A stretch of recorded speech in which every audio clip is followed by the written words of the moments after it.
Chapter 10.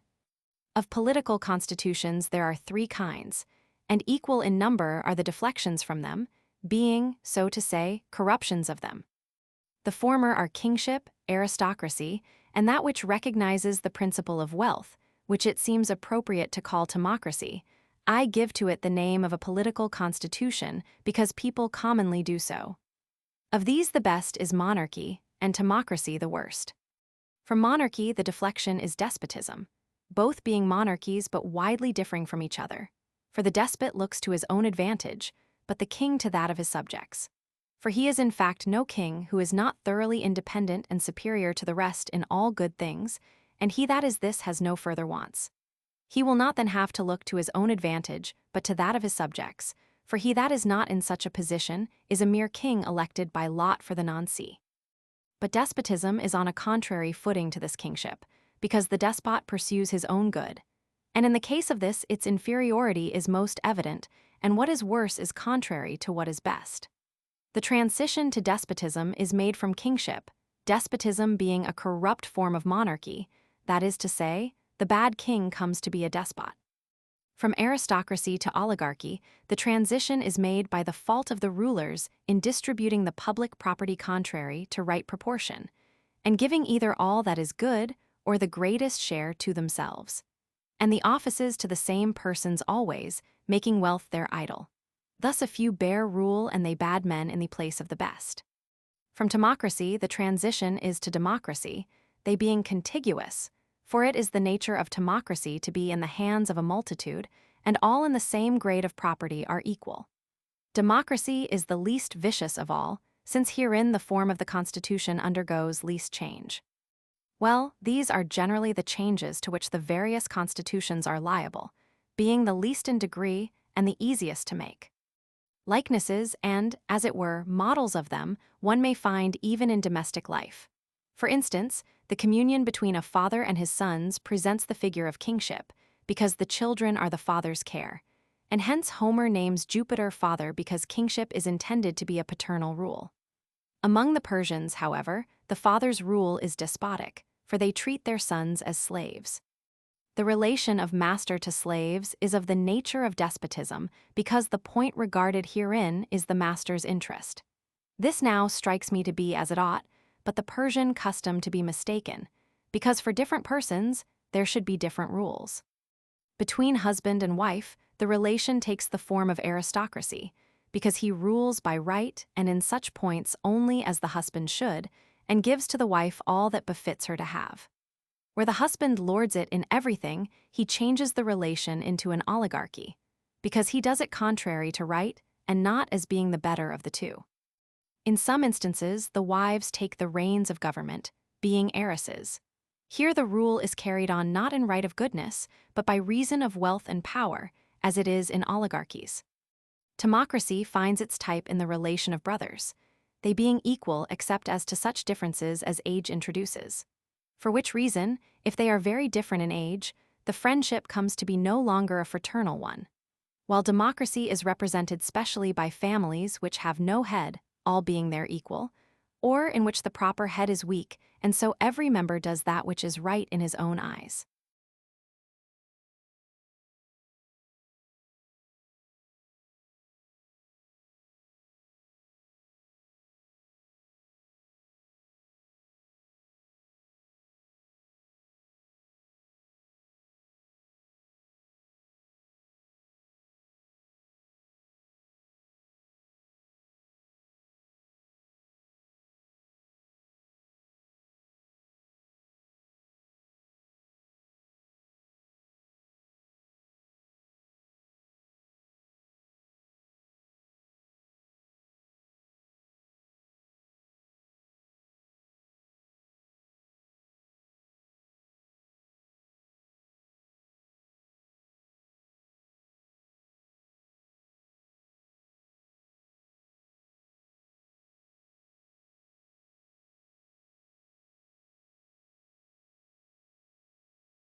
Chapter 11. Attendant, then, on each form of political constitution, there plainly is friendship exactly coextensive with the principle of justice, that between a king and his subjects being in the relation of a superiority of benefit, inasmuch as he benefits his subjects, it being assumed that he is a good king and takes care of their welfare as a shepherd tends his flock. Whence Homer, to quote him again, calls Agamemnon, shepherd of the people. And of this same kind is the paternal friendship, only that it exceeds the former in the greatness of the benefits done because the father is the author of being, which is esteemed the greatest benefit, and of maintenance and education. These things are also, by the way, ascribed to ancestors generally. And by the law of nature, the father has the right of rule over his sons, ancestors over their descendants, and the king over his subjects. These friendships are also between superiors and inferiors, for which reason parents are not merely loved, but also honored. The principle of justice also between these parties is not exactly the same, but according to purported in, because so also is the friendship. Now between husband and wife, there is the same friendship as in aristocracy, for the relation is determined by relative excellence, and the better person has the greater good, and each has what befits. So too also is the principle of justice between them. The fraternal friendship is like that of companions, because brothers are equal and much of an age, and such persons have generally like feelings and like dispositions. Like to this also is the friendship of a democracy, because the citizens are intended to be equal and equitable. Rule, therefore, passes from hand to hand and is distributed on equal terms. So too is the friendship accordingly. In the deflections from the constitutional forms, just as the principle of justice is but small, so is the friendship also, and least of all in the most perverted form. In despotism, there is little or no friendship. For generally wherever the ruler and the ruled have nothing in common, there is no friendship because there is no justice. But the case is as between an artisan and his tool, or between soul and body, and master and slave. All these are benefited by those who use them, but towards things inanimate there is neither friendship nor justice, nor even towards a horse or an ox or a slave qua slave, because there is nothing in common. A slave as such is an animate tool, a tool an inanimate slave. Qua slave, then, there is no friendship towards him, only qua man. For it is thought that there is some principle of justice between every man and every other who can share in law and be a party to an agreement, and so somewhat of friendship, in so far as he is man. So in despotisms, the friendships and the principle of justice are inconsiderable in extent, but in democracies they are most considerable because they who are equal have much in common.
Chapter 12.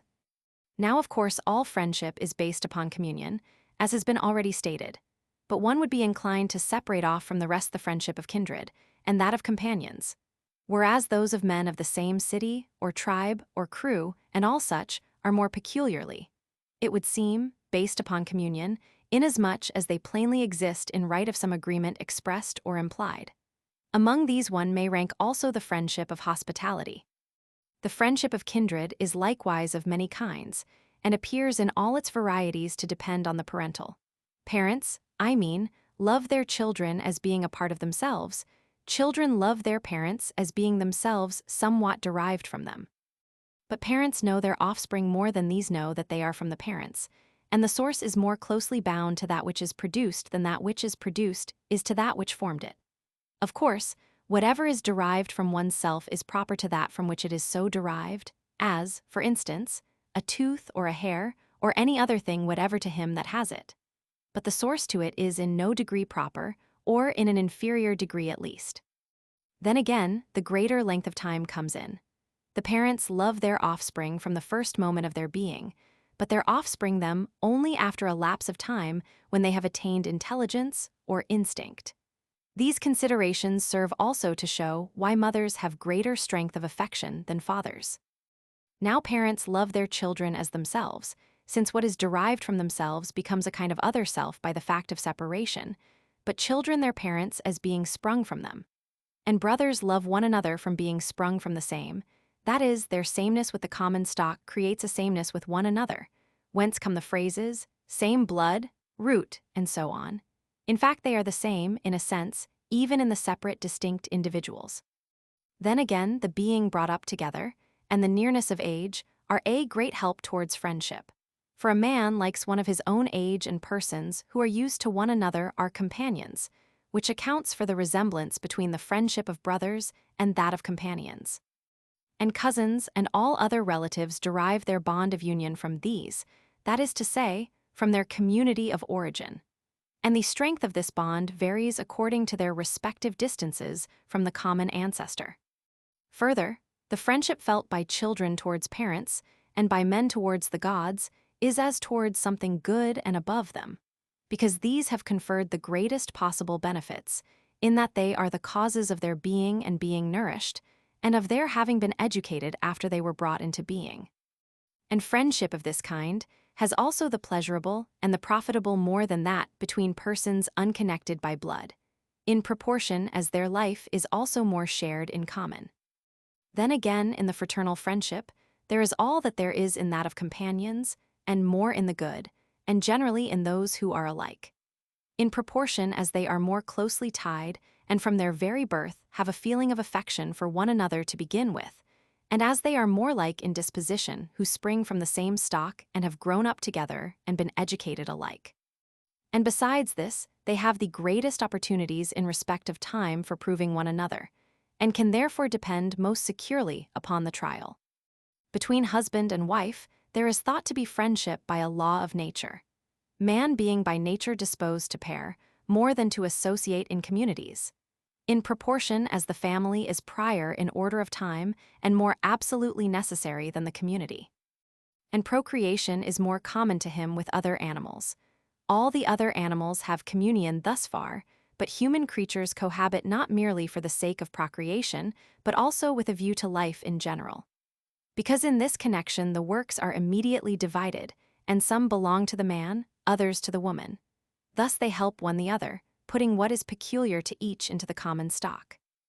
And for these reasons, this friendship is thought to combine the profitable and the pleasurable.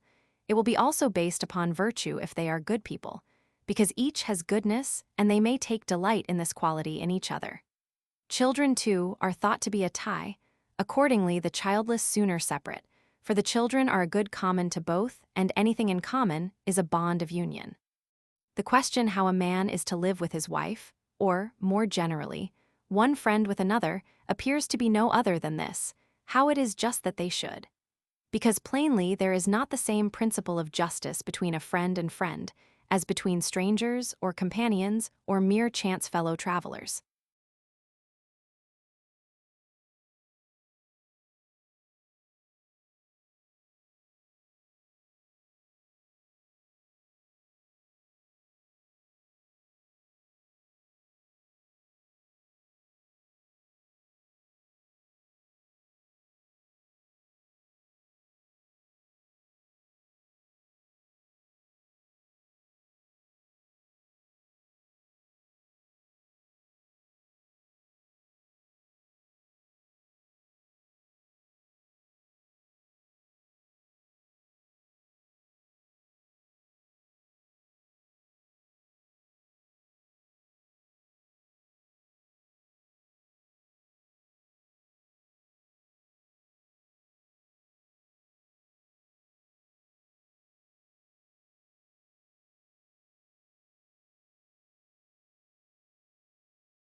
Chapter 13.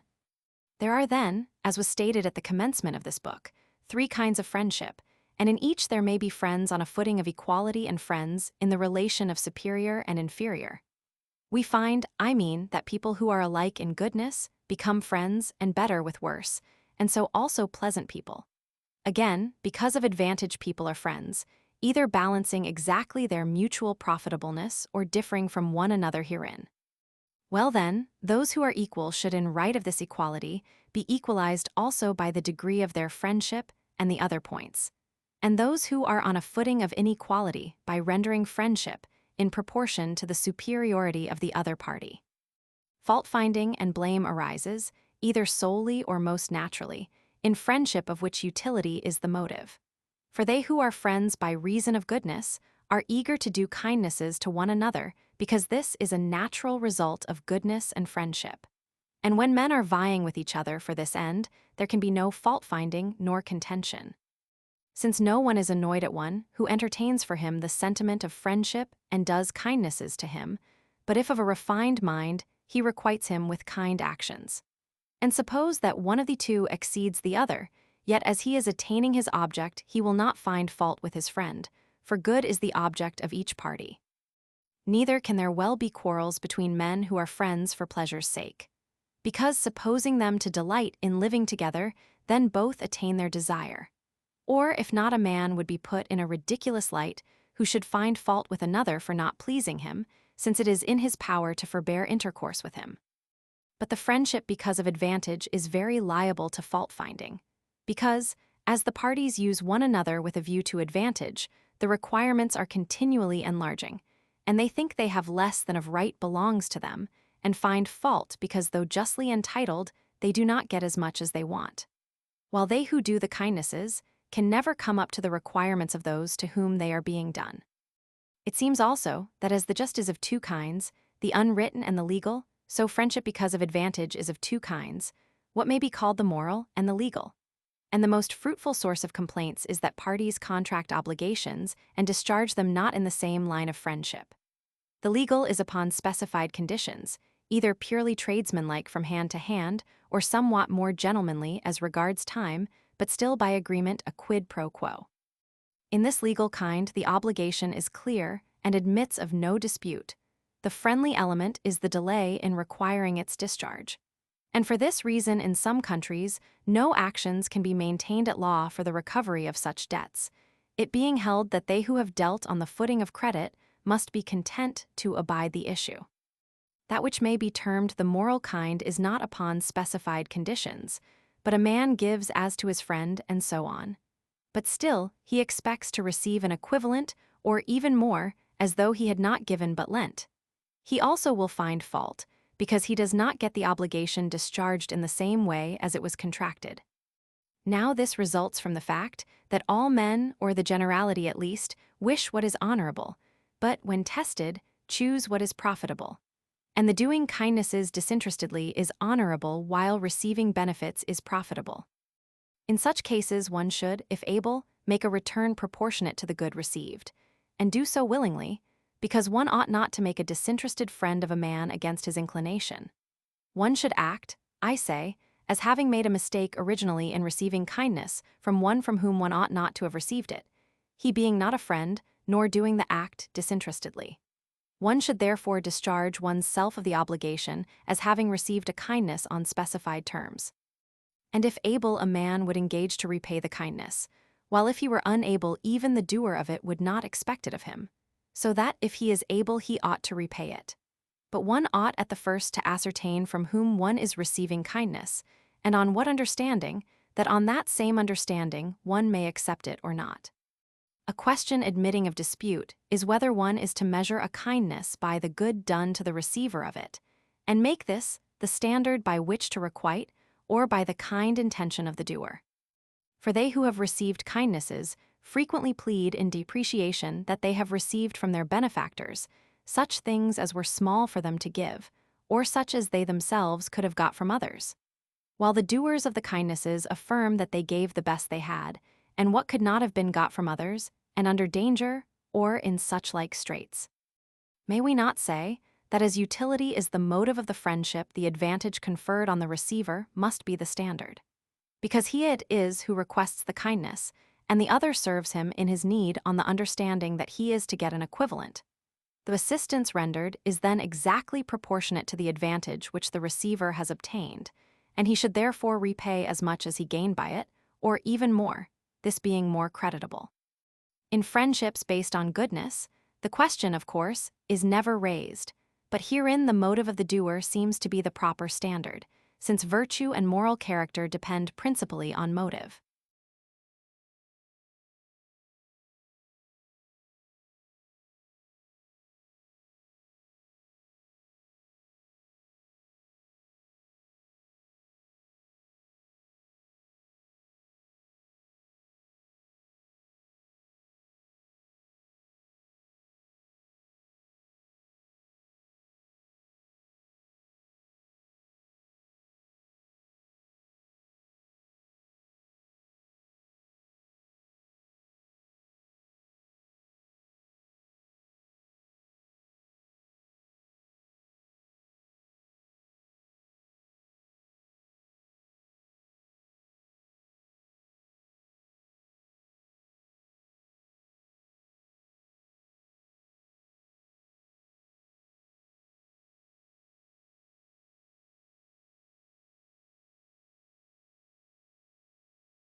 Chapter 14.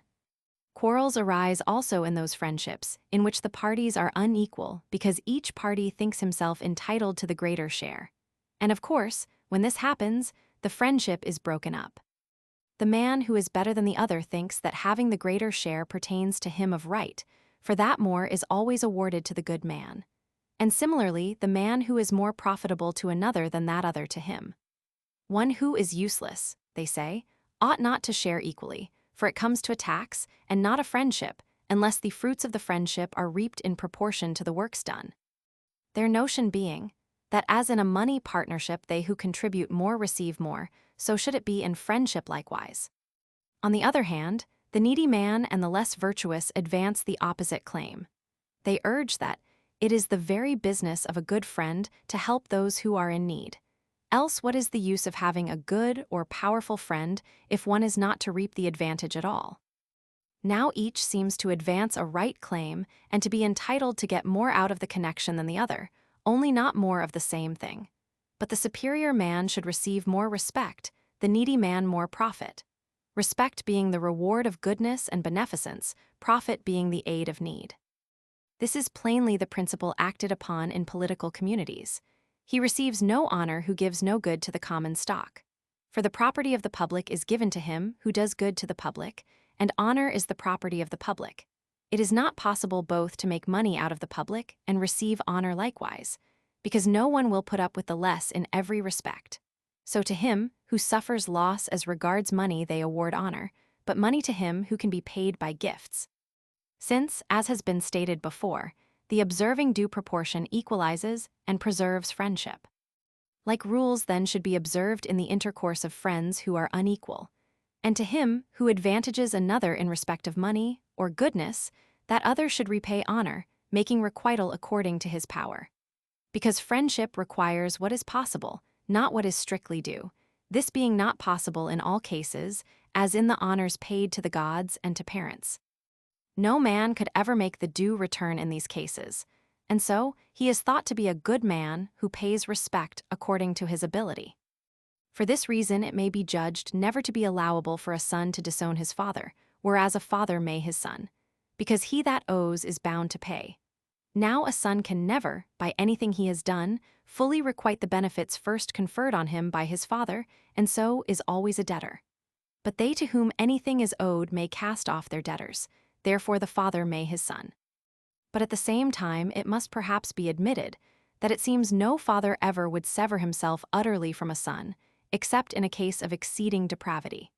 Because independently of the natural friendship, it is like human nature not to put away from one's self the assistance which a son might render. But to the son, if depraved, assisting his father is a thing to be avoided, or at least one which he will not be very anxious to do, most men being willing enough to receive kindness, but averse to doing it as unprofitable. Let thus much suffice on these points.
Book 9.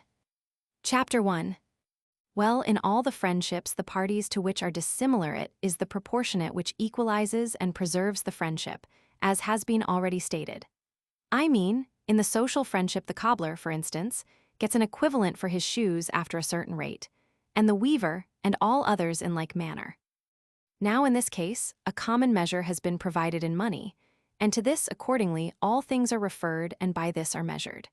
But in the friendship of love the complaint is sometimes from the lover that, though he loves exceedingly, his love is not requited, he having perhaps all the time nothing that can be the object of friendship. Again, oftentimes from the object of love that he who as a suitor promised any and everything now performs nothing. These cases occur because the friendship of the lover for the beloved object is based upon pleasure, that of the other for him upon utility, and in one of the parties the requisite quality is not found. For, as these are respectively the grounds of the friendship comes to be broken up because the motives to it cease to exist. The parties loved not one another but qualities in one another which are not permanent, and so neither are the friendships. Whereas the friendship based upon the moral character of the parties, being independent and disinterested, is permanent, as we have already stated. Quarrels arise also when the parties realize different results, and not those which they desire. For the not attaining one's special object is all one, in this case, with getting nothing at all. As in the well-known case where a man made promises to a musician, rising in proportion to the excellence of his music. But when, the next morning, the musician claimed the performance of his promises, he said that he had given him pleasure for pleasure. Of course, if each party had intended this, it would have been all right. But if the one desires amusement and the other gain, and the one gets his object but the other not, the dealing cannot be fair. Because a man fixes his mind upon what he happens to want, and will give so and so for that specific thing. The question then arises, who is to fix the rate? The man who first gives or the man who first takes? Because, prima facie, the man who first gives seems to leave the rate to be fixed by the other party.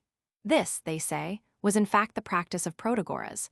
When he taught a man anything, he would bid the learner estimate the worth of the knowledge gained by his own private opinion, and then he used to take so much from him. In such cases, some people adopt the rule. With specified reward a friend should be content. They are certainly fairly found fault with who take the money in advance and then do nothing of what they said they would do, their promises having been so far beyond their ability. For such men do not perform what they agreed. The sophists, however, are perhaps obliged to take this course, because no one would give a sixpence for their knowledge. These then, I say, are fairly found fault with, because they do not what they have already taken money for doing. In cases where no stipulation as to the respective services is made, they who disinterestedly do the first service will not raise the question, as we have said before. Because it is the nature of friendship, based on mutual goodness, to be reference to the intention of the other, the intention being characteristic of the true friend and of goodness. And it would seem the same rule should be laid down for those who are connected with one another as teachers and learners of philosophy.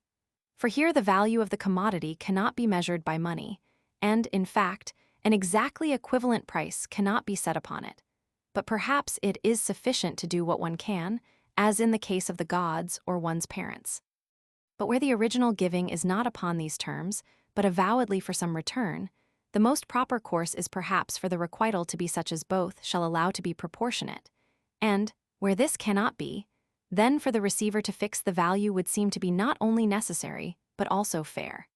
Because when the first giver gets that which is equivalent to the advantage received by the other, or to what he would have given to secure the pleasure he has had, then he has the value from him. For not only is this seen to be the course adopted in matters of buying and selling, but also in some places the law does not allow of actions upon voluntary dealings, on the principle that when one man has trusted another, he must be content to have the obligation discharged in the same spirit as he originally contracted it. That is to say, it is thought fairer for the trusted than for the trusting party to fix the value. For in general, those who have and those who wish to get things do not set the same value on them. What is their own, and what they give in each case, appears to them worth a great deal. But yet the return is made according to the estimate of those who have received first. It should perhaps be added that the receiver should estimate what he has received, not by the value he sets upon it now that he has it, but by that which he set upon it before he obtained it.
Chapter 2.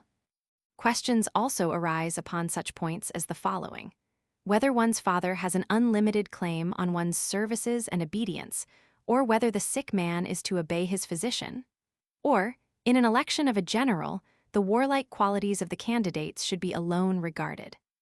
In like manner, whether one should do a service rather to one's friend or to a good man, whether one should rather requite a benefactor or give to one's companion, supposing that both are not within one's power. Is not the true answer that it is no easy task to determine all such questions accurately, inasmuch as they involve numerous differences of all kinds in respect of amount and what is honorable and what is necessary? It is obvious, of course, that no one person can unite in himself all claims. Again, the requital of benefits is, in general, a higher duty than doing unsolicited kindnesses to one's companion. In other words, the discharging of a debt is more obligatory upon one than the duty of giving to a companion. And yet this rule may admit of exceptions. For instance, which is the higher duty? For one who has been ransomed out of the hands of robbers to ransom in return his ransomer, be he who he may, or to repay him on his demand though he has not been taken by robbers, or to ransom his own father. For it would seem that a man ought to ransom his father even in preference to himself. Well then, as has been said already, as a general rule the debt should be discharged, but if in a particular case the giving greatly preponderates as being either honorable or necessary, we must be swayed by these considerations. I mean, in some cases the requital of the obligation previously existing may not be equal. Suppose, for instance, that the original benefactor has conferred a kindness on a good man, knowing him to be such, whereas this said good man has to repay it believing him to be a scoundrel. And again, in certain cases no obligation lies on a man to lend to one who has lent to him. Suppose, for instance, that a bad man lent to him, as being a good man, under the notion that he should get repaid, whereas the said good man has no hope of repayment from him being a bad man. Either then the case is really as we have supposed it, and then the claim is not equal, or it is not so but supposed to be, and still in so acting people are not to be thought to act wrongly. In short, as has been oftentimes stated before, all statements regarding feelings and actions can be definite only in proportion as their object matter is so. It is of course quite obvious that all people have not the same claim upon one, nor are the claims of one's father unlimited, just as Jupiter does not claim all kinds of sacrifice without distinction. And since the claims of parents, brothers, companions, and benefactors are all different, we must give to each what belongs to and befits each. And this is seen to be the course commonly pursued. To marriages men commonly invite their relatives, because these are from a common stock, and therefore all the actions in any way pertaining thereto are common also. And to funerals men think that relatives ought to assemble in preference to other people, for the same reason. And it would seem that in respect of maintenance, it is our duty to assist our parents in preference to all others, as being their debtors.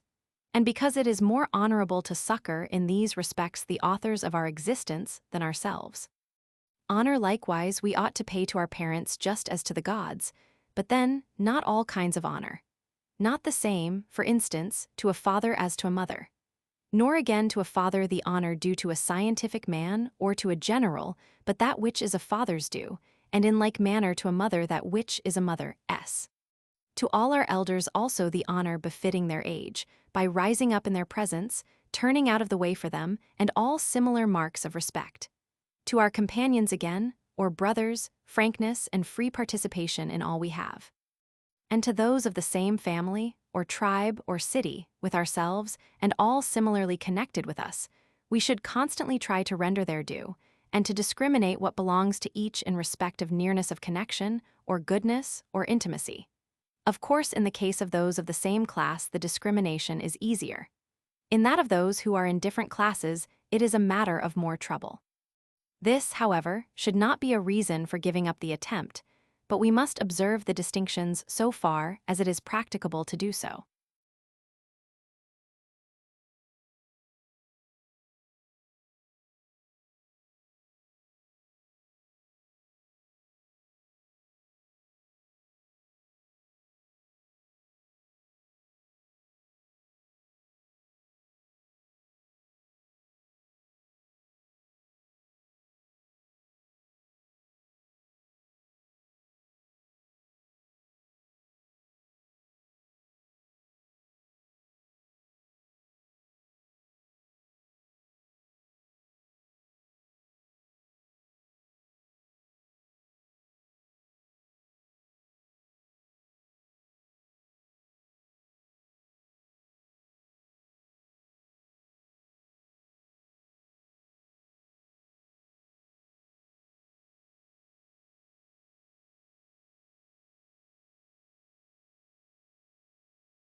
Chapter 3.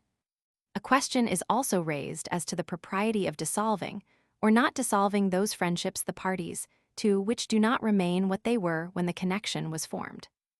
Now surely in respect of those whose motive to friendship is utility or pleasure, there can be nothing wrong in breaking up the connection when they no longer have those qualities, because they were friends not of one another, but of those qualities. And, these having failed, it is only reasonable to expect that they should cease to entertain the sentiment. But a man has reason to find fault if the other party, being really attached to him because of advantage or pleasure, pretended to be so because of his moral character. In fact, as we said at the commencement, the most common source of quarrels between friends is their not being friends on the same grounds as they suppose themselves to be. Now, when a man has been deceived in having supposed himself to excite the sentiment of friendship by reason of his moral character, the other party doing nothing to indicate he has but himself to blame. But when he has been deceived by the pretense of the other, he has a right to find fault with the man who has so deceived him, even more than with utterers of false coin, in proportion to the greater preciousness of that which is the object matter of the villainy. But suppose a man takes up another as being a good man who turns out, and is found by him to be a scoundrel, is he bound still to entertain friendship for him? Or may we not say at once it is impossible? Since it is not everything which is the object matter of friendship, but only that which is good, and so there is no obligation to be a bad man's friend, nor, in fact, ought one to be such. For one ought not to be a lover of evil, nor to be assimilated to what is base, which would be implied, because we have said before, like is friendly to like. Are we then to break with him instantly? Not in all cases, only where our friends are incurably depraved. When there is a chance of amendment, we are bound to aid in repairing the moral character of our friends even more than their substance, in proportion as it is better and more closely related to friendship. Still, he who should break off the connection is not to be judged to act wrongly, for he never was a friend to such a character as the other now is, and therefore, since the man is changed and he cannot reduce him to his original state, he backs out of the connection. To put another case, suppose that one party remains what he was when the friendship was formed, while the other becomes morally improved and widely different from his friend in goodness. Is the improved character to treat the other as a friend? May we not say it is impossible? The case, of course, is clearest where there is a great difference, as in the friendships of boys. For suppose that of two boyish friends the one still continues a boy in mind, and the other becomes a man of the highest character, how can they be friends? Since they neither are pleased with the same objects nor like and dislike the same things. For these points will not belong to them as regards one another, and without them, it was assumed they cannot be friends because they cannot live in intimacy. And of the case of those who cannot do so we have spoken before. Well then, is the improved party to bear himself towards his former friend in no way differently to what he would have done had the connection never existed? Surely he ought to bear in mind the intimacy of past times, and just as we think ourselves bound to do favors for our friends in preference to strangers, so to those who have been friends and are so no longer we should allow somewhat on the score of previous friendship, whenever the cause of severance is not excessive depravity on their part.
Chapter 4. Now the friendly feelings which are exhibited towards our friends, and by which friendships are characterized, seem to have sprung out of those which we entertain toward ourselves. I mean, people define a friend to be one who intends and does what is good, or what he believes to be good to another for that other's sake, or one who wishes his friend to be and to live for that friend's own sake, which is the feeling of mothers towards their children, and of friends who have come into collision. Others again, one who lives with another and chooses the same objects, or one who sympathizes with his friend in his sorrows and in his joys. This too is especially the case with mothers. Well, by some one of these marks people generally characterize friendship, and each of these the good man has towards himself, and all others have them in so far as they suppose themselves to be good. For, as has been said before, goodness, that is the good man, seems to be a measure to everyone else. For he is at unity in himself, and with every part of his soul he desires the same objects, and he wishes for himself both what is, and what he believes to be, good. And he does it, it being characteristic of the good man to work at what is good, and for the sake of himself, inasmuch as he does it for the sake of his intellectual principle which is generally thought to be a man's self. Again, he wishes himself, and specially this principle, whereby he is an intelligent being, to live and be preserved in life, because existence is a good to him that is a good man. But it is to himself that each individual wishes what is good, and no man, conceiving the possibility of his becoming other than he now is, chooses that that new self should have all things indiscriminately. A god, for instance, has at the present moment the chief good, but he has it in right of being whatever he actually now is. And the intelligent principle must be judged to be each man's self, or at least eminently so, though other principles help, of course, to constitute him the man he is. Furthermore, the good man wishes to continue to live with himself, for he can do it with pleasure, in that his memories of past actions are full of delight, and his anticipations of the future are good, and such are pleasurable. Then, again, he has good store of matter for his intellect to contemplate, and he most especially sympathizes with his self in its griefs and joys, because the objects which give him pain and pleasure are at all times the same, not one thing today and a different one tomorrow. Because he is not given to repentance, if one may so speak. It is then because each of these feelings are entertained by the good man towards his own self, and a friend feels towards a friend as towards himself, a friend being in fact another self. That friendship is thought to be some one of these things, and they are accounted friends in whom they are found. Whether or no there can really be friendship between a man and his self is a question we will not at present entertain. There may be thought to be friendship, in so far as there are two or more of the aforesaid requisites, and because the highest degree of friendship, in the usual acceptation of that term, resembles the feeling entertained by a man towards himself. But it may be urged that the aforesaid requisites are to all appearance found in the common run of men, though they are men of a low stamp. May it not be answered that they share in them only in so far as they please themselves, and conceive themselves to be good? For certainly they are not either really, or even apparently, found in any one of those who are very depraved and villainous. We may almost say not even in those who are bad men at all. For they are at variance with themselves, and lust after different things from those which in cool reason they wish for, just as men who fail of self-control. I mean, they choose things which, though hurtful, are pleasurable, in preference to those which in their own minds they believe to be good. Others again, from cowardice and indolence, decline to do what still they are convinced is best for them, while they who from their depravity have actually done many dreadful actions hate and avoid life, and accordingly kill themselves. And the wicked seek others in whose company to spend their time, but fly from themselves because they have many unpleasant subjects of memory, and can only look forward to others like them when in solitude, but drown their remorse in the company of others. And as they have nothing to raise the sentiment of friendship, so they never feel it towards themselves.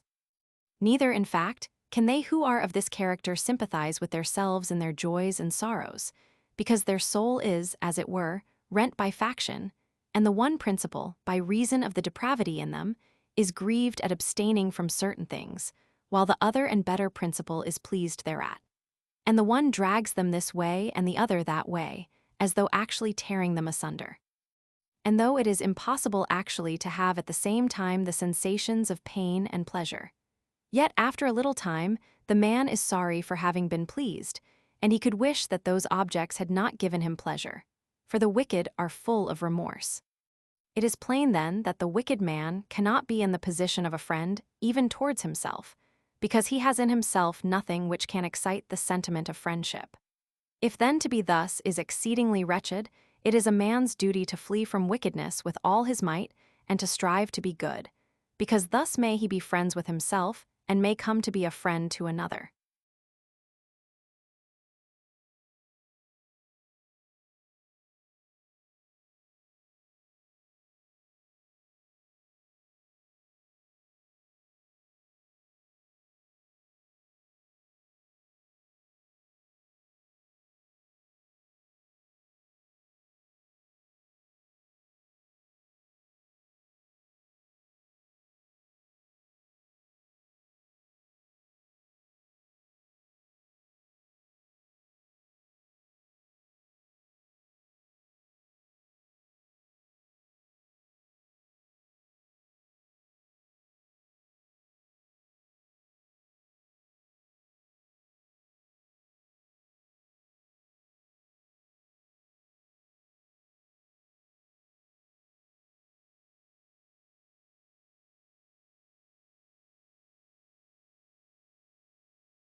Chapter 5. Kindly feeling, though resembling friendship, is not identical with it, because it may exist in reference to those whom we do not know and without the object of it being aware of its existence, which friendship cannot. This, by the way, has also been said before. And further, it is not even affection because it does not imply intensity nor yearning, which are both consequences of affection. Again, affection requires intimacy, but kindly feeling may arise quite suddenly, as happens sometimes in respect of men against whom people are matched in any way. I mean they come to be kindly disposed to them and sympathize in their wishes, but still they would not join them in any action, because, as we said, they conceive this feeling of kindness suddenly and so have but a superficial liking. What it does seem to be is the starting point of a friendship, just as pleasure, received through the sight, is the commencement of love. For no one falls in love without being first pleased with the personal appearance of the beloved object, and yet he who takes pleasure in it does not therefore necessarily love, but when he wearies for the object in its absence and desires its presence. Exactly in the same way men cannot be friends without having passed through the stage of kindly feeling, and yet they who are in that stage do not necessarily advance to friendship. They merely have an inert wish for the good of those toward whom they entertain the feeling, but would not join them in any action, nor put themselves out of the way for them.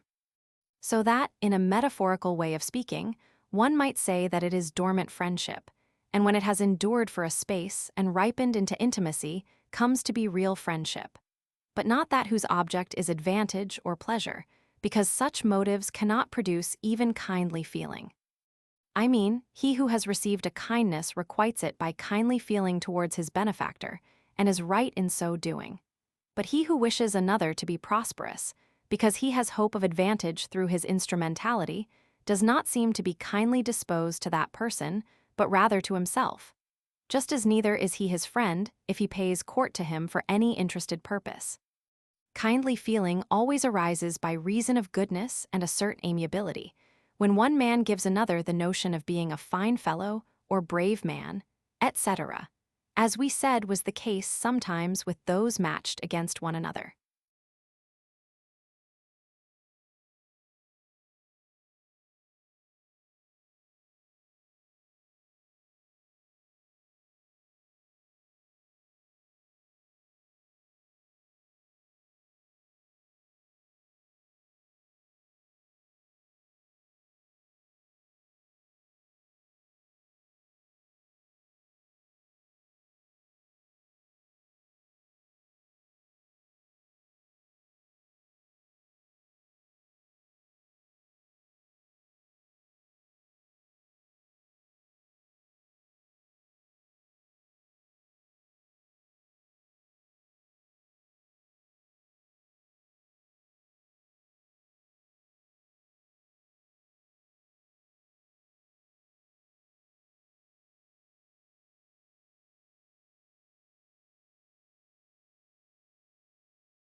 Chapter 6. Unity of sentiment is also plainly connected with friendship, and therefore is not the same as unity of opinion, because this might exist even between people unacquainted with one another. Nor do men usually say people are united in sentiment merely because they agree in opinion on any point, as, for instance, on points of astronomical science. Unity of sentiment herein not having any connection with friendship. But they say that communities have unity of sentiment when they agree respecting points of expediency and take the same line and carry out what has been determined in common consultation. Thus, we see that unity of sentiment has for its object matters of action, and such of these as are of importance, and of mutual, or, in the case of single states, common interest. When, for instance, all agree in the choice of magistrates, or forming alliance with the Lacedaemonians, or appointing Pittacus ruler, that is to say, supposing he himself was willing. But when each wishes himself to be in power, as the brothers in the Phoenici, they quarrel and form parties. For plainly, unity of sentiment does not merely imply that each entertains the same idea, be it what it may, but that they do so in respect of the same object, as when both the populace and the sensible men of a state desire that the best men should be in office, because then all attain their object. Thus unity of sentiment is plainly a social friendship, as it is also said to be, since it has for its object matter things expedient and relating to life. And this unity exists among the good, for they have it towards themselves and towards one another, being, if I may be allowed the expression, in the same position. I mean, the wishes of such men are steady and do not ebb and flow like the Euripus, and they wish what is just and expedient and aim at these things in common. The bad, on the contrary, can as little have unity of sentiment as they can be real friends, except to a very slight extent, desiring as they do unfair advantage in things profitable while they shirk labor and service for the common good. And while each man wishes for these things for himself, he is jealous of and hinders his neighbor. And as they do not watch over the common good, it is lost.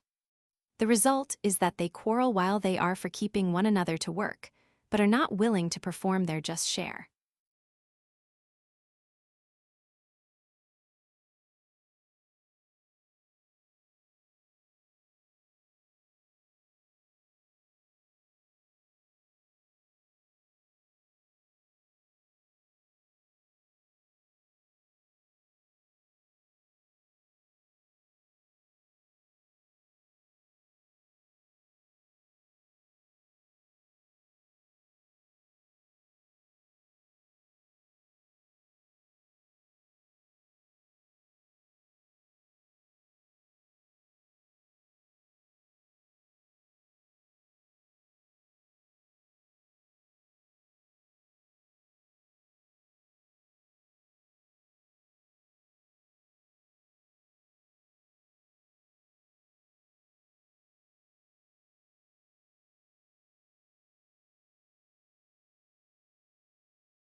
Chapter 7.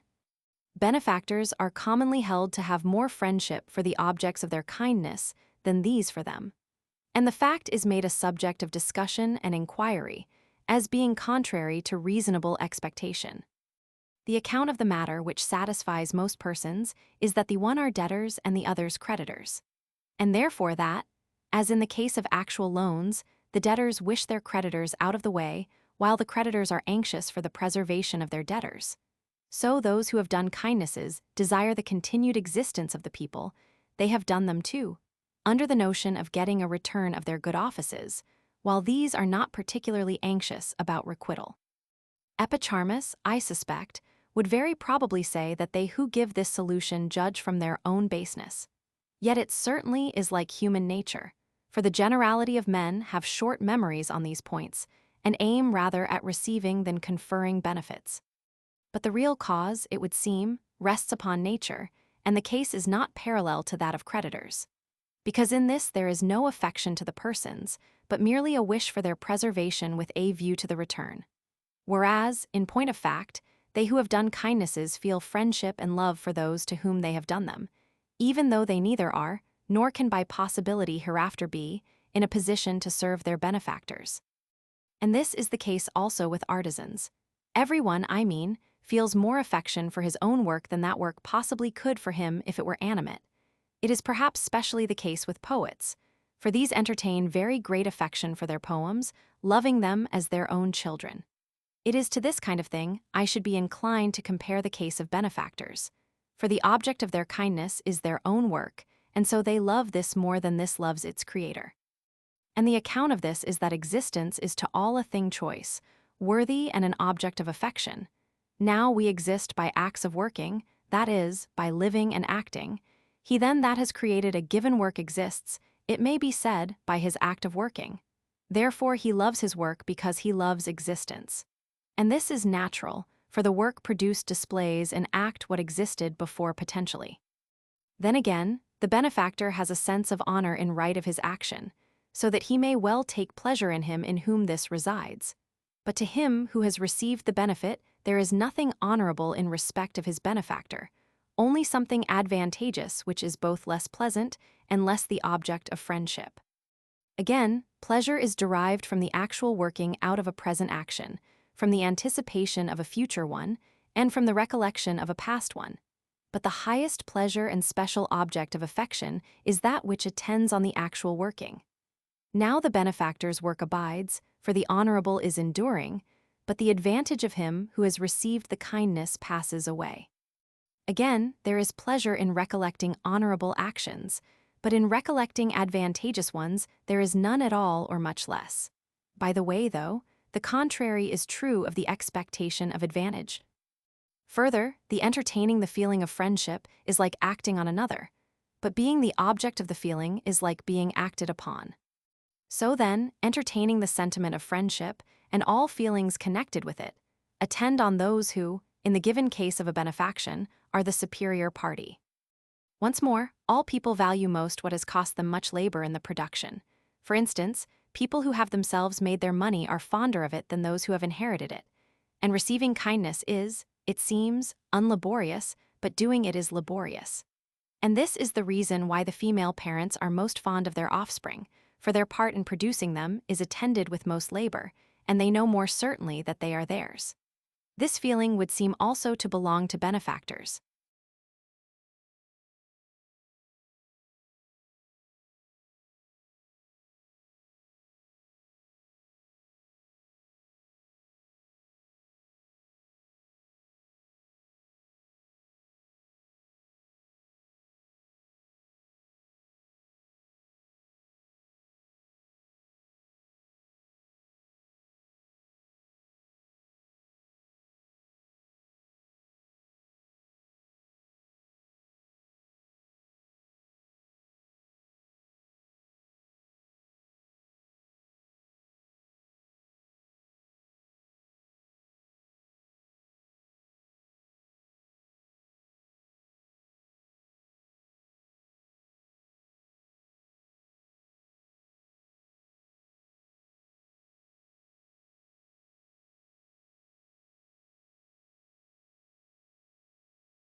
Chapter 8.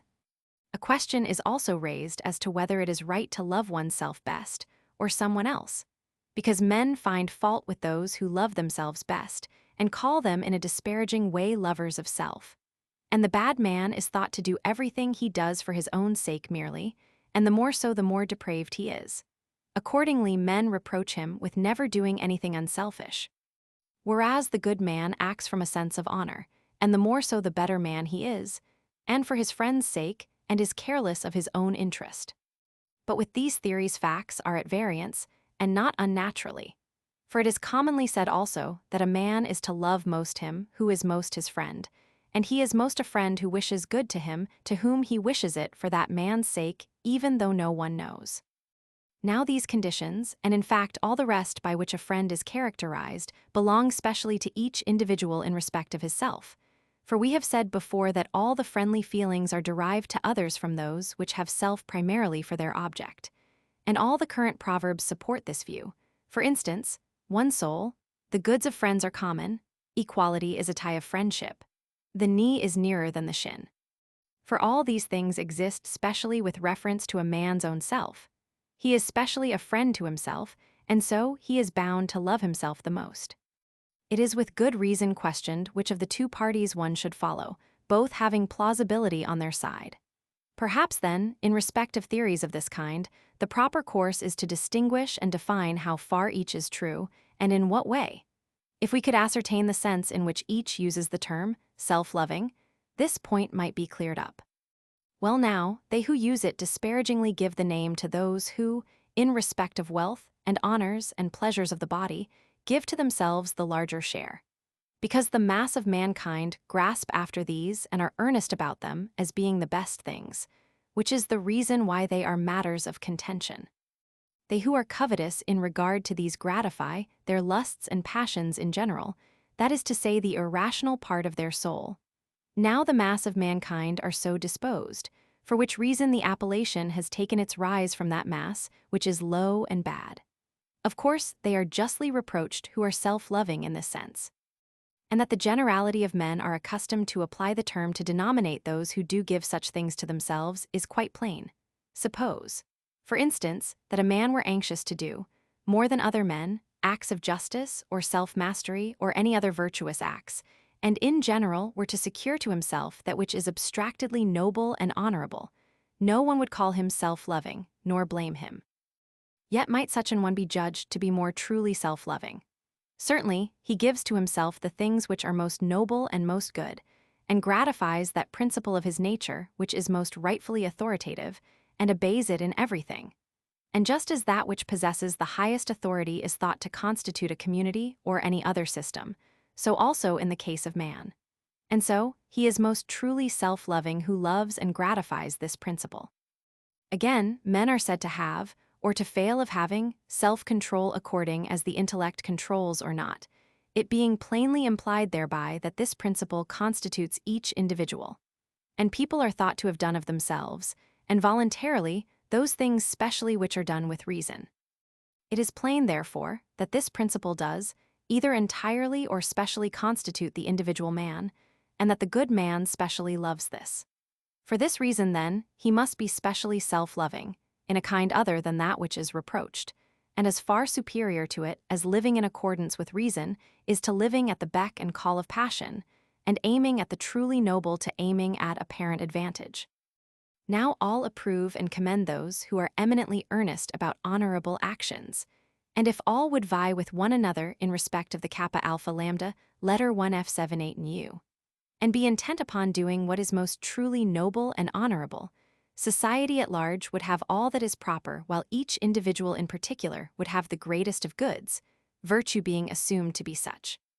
And so the good man ought to be self-loving, because by doing what is noble he will have advantage himself and will do good to others. But the bad man ought not to be, because he will harm himself and his neighbors by following low and evil passions. In the case of the bad man, what he ought to do and what he does are at variance, but the good man does what he ought to do, because all intellect chooses what is best for itself, and the good man puts himself under the direction of intellect. Of the good man it is true likewise that he does many things for the sake of his friends and his country, even to the extent of dying for them, if need be, for money and honors, and, in short, all the good things which others fight for, he will throw away while eager to secure to himself the kappa alpha lambda letter 1F78 nu.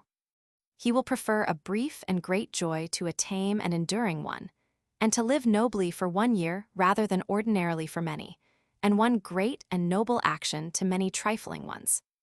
And this is perhaps that which befalls men who die for their country and friends. They choose great glory for themselves, and they will lavish their own money that their friends may receive more, For hereby the friend gets the money, but the man himself the kappa alpha lambda letter 1f78 nu. So, in fact he gives to himself the greater good. It is the same with honors and offices. All these things he will give up to his friend, because this reflects honor and praise on himself. And so, with good reason, is he esteemed a fine character, since he chooses the honorable before all things else. It is possible also to give up the opportunities of action to a friend, and to have caused a friend's doing a thing may be more noble than having done it oneself. In short, in all praiseworthy things, the good man does plainly give to himself a larger share of the honorable. In this sense, it is right to be self-loving. In the vulgar acceptation of the term, it is not.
Chapter 9. A question is raised also respecting the happy man, whether he will want friends or no. Some say that they who are blessed and independent have no need of friends, for they already have all that is good, and so, as being independent, want nothing further. Whereas the notion of a friend's office is to be as it were a second self and procure for a man what he cannot get by himself. Hence the saying, "When fortune gives us good, what need we friends?" On the other hand, it looks absurd, while we are assigning to the happy man all other good things, not to give him friends, which are, after all, thought to be the greatest of external goods. Again, if it is more characteristic of a friend to confer than to receive kindnesses, and if to be beneficent belongs to the good man and to the character of virtue, and if it is more noble to confer kindnesses on friends than strangers, the good man will need objects for his benefactions. And out of this last consideration springs a question whether the need of friends be greater in prosperity or adversity, since the unfortunate man wants people to do him kindnesses, and they who are fortunate want objects for their kind acts. Again, it is perhaps absurd to make our happy man a solitary, because no man would choose the possession of all goods in the world on the condition of solitariness, man being a social animal and formed by nature for living with others. Of course, the happy man has this qualification, since he has all those things which are good by nature. And it is obvious that the society of friends and good men must be preferable to that of strangers and ordinary people. And we conclude, therefore, that the happy man does need friends. But then, what do they mean whom we quoted first, and how are they right? Is it not that the mass of mankind mean by friends those who are useful? And of course, the happy man will not need such because he has all good things already. Neither will he need such as are friends with a view to the pleasurable, or at least only to a slight extent, because his life, being already pleasurable, does not want pleasure imported from without. And so, since the happy man does not need friends of these kinds, he is thought not to need any at all. But it may be, this is not true. For it was stated originally that happiness is a kind of working. Now working plainly is something that must come into being, not be already there like a mere piece of property. If then the being happy consists in living and working, and the good man's working is in itself excellent and pleasurable, as we said at the commencement of the treatise, and if what is our own reckons among things pleasurable, and if we can view our neighbors better than ourselves and their actions better than we can our own, then the actions of their friends who are good men are pleasurable to the good.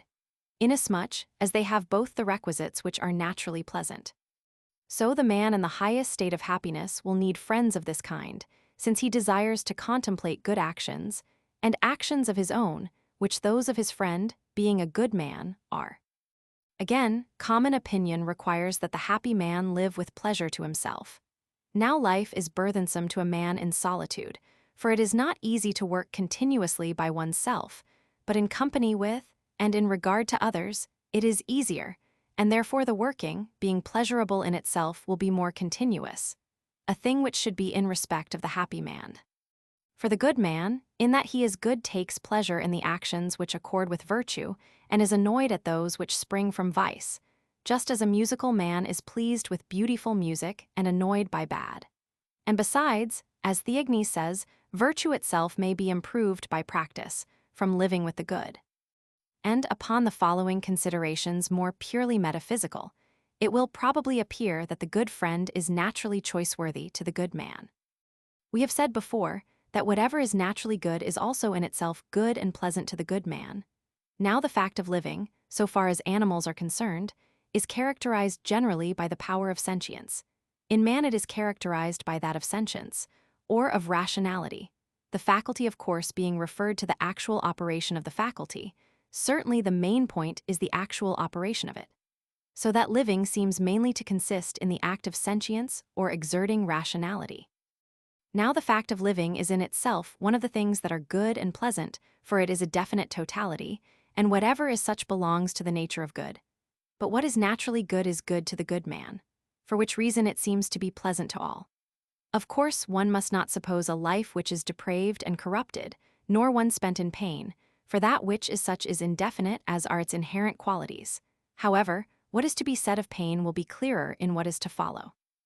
If then the fact of living is in itself good and pleasant, and this appears from the fact that all desire it, and specially those who are good and in high happiness, their course of life being most choice, worthy, and their existence most choice, worthy likewise, then also he that sees perceives that he sees, and he that hears perceives that he hears, and he that walks perceives that he walks.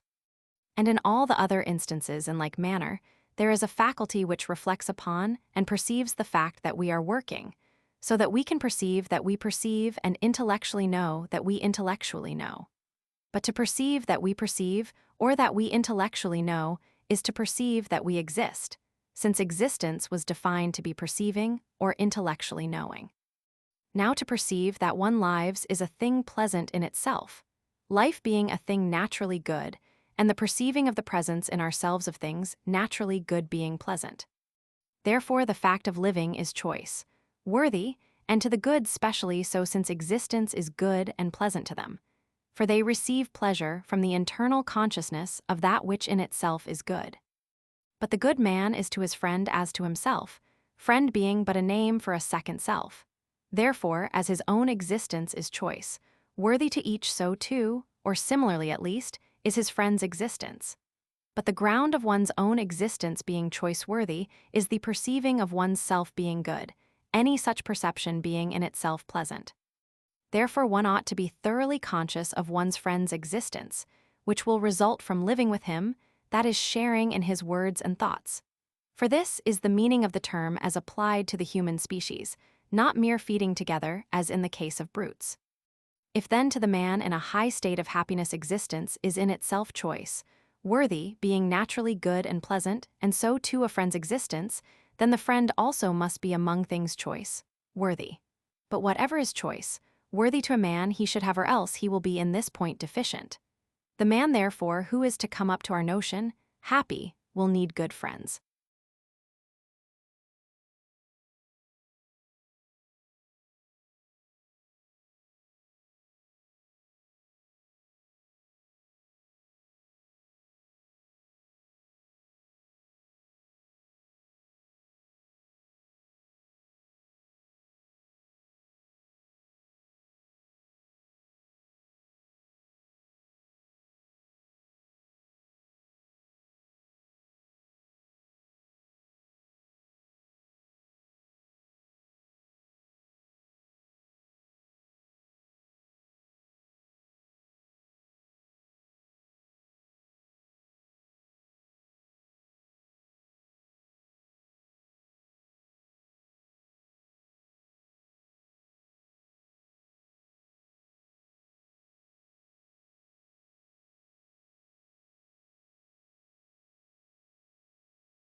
Chapter 10.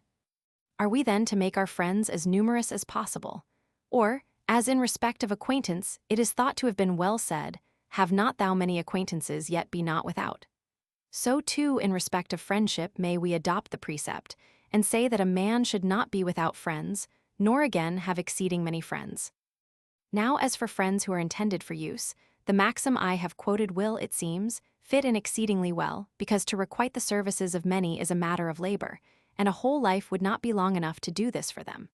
So that, if more numerous than what will suffice for one's own life, they become officious, and are hindrances in respect of living well, and so we do not want them. And again of those who are to be for pleasure a few are quite enough, just like sweetening in our food. But of the good are we to make as many as ever we can, or is there any measure of the number of friends, as there is of the number to constitute a political community? I mean, you cannot make 1 out of 10 men, and if you increase the number to 100,000, it is not any longer a community. However, the number is not perhaps some one definite number, but any between certain extreme limits. Well, of friends likewise there is a limited number, which perhaps may be laid down to be the greatest number with whom it would be possible to keep up intimacy. This being thought to be one of the greatest marks of friendship, and it being quite obvious that it is not possible to be intimate with many, in other words, to part one's self among many. And besides, it must be remembered that they also are to be friends to one another if they are all to live together. But it is a matter of difficulty to find this in many men at once. It comes likewise to be difficult to bring home to one's self the joys and sorrows of many, because in all probability one would have to sympathize at the same time with the joys of this one and the sorrows of that other. Perhaps then it is well not to endeavor to have very many friends, but so many as are enough for intimacy. Because, in fact, it would seem not to be possible to be very much a friend to many at the same time, and, for the same reason, not to be in love with many objects at the same time. Love being a kind of excessive friendship which implies but one object, and all strong emotions must be limited in the number towards whom they are felt. And if we look to facts, this seems to be so. For not many at a time become friends in the way of companionship. All the famous friendships of the kind are between two persons, whereas they who have many friends and meet everybody on the footing of intimacy seem to be friends really to no one except in the way of general society. I mean the characters denominated as overcomplacent. To be sure, in the way merely of society, a man may be a friend to many without being necessarily overcomplacent, but being truly good. But one cannot be a friend to many because of their virtue, and for the person's own sake. In fact, it is a matter for contentment to find even a few such.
Chapter 11.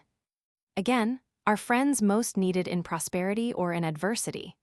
They are required, we know, in both states, because the unfortunate need help and the prosperous want people to live with and to do kindnesses to, for they have a desire to act kindly to someone. To have friends is more necessary in adversity, and therefore in this case useful ones are wanted, and to have them in prosperity is more honorable, and this is why the prosperous want good men for friends, it being preferable to confer benefits on, and to live with these. For the very presence of friends is pleasant even in adversity, since men when grieved are comforted by the sympathy of their friends. And from this, by the way, the question might be raised, whether it is that they do in a manner take part of the weight of calamities, or only that their presence, being pleasurable, and the consciousness of their sympathy, make the pain of the sufferer less. However, we will not further discuss whether these which have been suggested or some other causes produce the relief. At least the effect we speak of is a matter of plain fact. But their presence has probably a mixed effect. I mean, not only is the very seeing friends pleasant, especially to one in misfortune, and actual help towards lessening the grief is afforded, the natural tendency of a friend, if he is gifted with tact, being to comfort by look and word, because he is well acquainted with the sufferer's temper and disposition, and therefore knows what things give him pleasure and pain. But also the perceiving a friend to be grieved at his misfortunes causes the sufferer pain, because everyone avoids being cause of pain to his friends. And for this reason, they who are of a manly nature are cautious not to implicate their friends in their pain, and unless a man is exceedingly callous to the pain of others, he cannot bear the pain which is thus caused to his friends. In short, he does not admit men to wail with him, not being given to wail at all. Women, it is true, and men who resemble women, like to have others to groan with them, and love such as friends and sympathizers. But it is plain that it is our duty in all things to imitate the highest character. On the other hand, the advantages of friends in our prosperity are the pleasurable intercourse, and the consciousness that they are pleased at our good fortune. It would seem, therefore, that we ought to call in friends readily on occasion of good fortune, because it is noble to be ready to do good to others. But on occasion of bad fortune, we should do so with reluctance, for we should as little as possible make others share in our ills, on which principle goes the saying, "I am unfortunate, let that suffice." The most proper occasion for calling them in is when with small trouble or annoyance to themselves, they can be of very great use to the person who needs them. But on the contrary, it is fitting perhaps to go to one's friends in their misfortunes unasked and with alacrity, because kindness is the friend's office, and specially towards those who are in need and who do not demand it as a right, this being more creditable and more pleasant to both. And on occasion of their good fortune to go readily, if we can forward it in any way, because men need their friends for this likewise, but to be backward in sharing it, any great eagerness to receive advantage not being creditable. One should perhaps be cautious not to present the appearance of sullenness in declining the sympathy or help of friends, for this happens occasionally. It appears then that the presence of friends is, under all circumstances, choice, worthy.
Chapter 12. May we not say then that, as seeing the beloved object is most prized by lovers, and they choose this sense rather than any of the others because love is engendered in the eyes, with gazing fed. In like manner intimacy is to friends most choice-worthy, friendship being communion? Again, as a man is to himself, so is he to his friend. Now, with respect to himself, the perception of his own existence is choice-worthy, therefore is it also in respect of his friend. And besides, their friendship is acted out in intimacy, and so with good reason they desire this. And whatever in each man's opinion constitutes existence, or whatsoever it is for the sake of which they choose life, herein they wish their friends to join with them. And so some men drink together, others gamble, others join in gymnastic exercises or hunting, others study philosophy together. In each case spending their days together in that which they like best of all things in life. For since they wish to be intimate with their friends, they do and partake in those things whereby they think to attain this object. Therefore the friendship of the wicked comes to be depraved. For, being unstable, they share in what is bad and become depraved in being made like to one another. But the friendship of the good is good, growing with their intercourse. They improve also, as it seems, by repeated acts, and by mutual correction, for they receive impress from one another in the points which give them pleasure. Whence says the poet, "Thou from the good, good things shalt surely learn." Here then we will terminate our discourse of friendship. The next thing is to go into the subject of pleasure.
Book 10, Chapter 1. Next, it would seem, follows a discussion respecting pleasure, for it is thought to be most closely bound up with our kind. And so men train the young, guiding them on their course by the rudders of pleasure and pain. And to like and dislike what one ought is judged to be most important for the formation of good moral character. Because these feelings extend all one's life through, giving a bias towards and exerting an influence on the side of virtue and happiness, since men choose what is pleasant and avoid what is painful. Subjects such as these, then, it would seem, we ought by no means to pass by, and especially since they involve much difference of opinion. There are those who call pleasure the chief good. There are others who on the contrary maintain that it is exceedingly bad. Some perhaps from a real conviction that such is the case, others from a notion that it is better, in reference to our life and conduct, to show up pleasure as bad, even if it is not so really. Arguing that, as the mass of men have a bias towards it and are the slaves of their pleasures, it is right to draw them to the contrary, for that so they may possibly arrive at the mean. I confess I suspect the soundness of this policy. In matters respecting men's feelings and actions, theories are less convincing than facts. Whenever, therefore, they are found conflicting with actual experience, they not only are despised but involve the truth in their fall. He, for instance, who deprecates pleasure, if once seen to aim at it, gets the credit of backsliding to it as being universally such as he said it was, the mass of men being incapable of nice distinctions. Real accounts, therefore, of such matters seem to be most expedient, not with a view to knowledge merely, but to life and conduct. For they are believed as being in harm with facts, and so they prevail with the wise to live in accordance with them. But of such considerations enough, let us now proceed to the current maxims respecting pleasure.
Chapter 2. Now Eudoxus thought pleasure to be the chief good because he saw all, rational and irrational alike, aiming at it. And he argued that, since in all what was the object of choice must be good and what most so the best, the fact of all being drawn to the same thing proved this thing to be the best for all. For each, he said, finds what is good for itself just as it does its proper nourishment, and so that which is good for all, and the object of the aim of all, is their chief good. And his theories were received, not so much for their own sake, as because of his excellent moral character. For he was thought to be eminently possessed of perfect self-mastery, and therefore it was not thought that he said these things because he was a lover of pleasure, but that he really was so convinced. And he thought his position was not less proved by the argument from the contrary. That is, since pain was in itself an object of avoidance to all the contrary, must be in like manner an object of choice. Again he urged that that is most choice, worthy which we choose, not by reason of, or with a view to, anything further.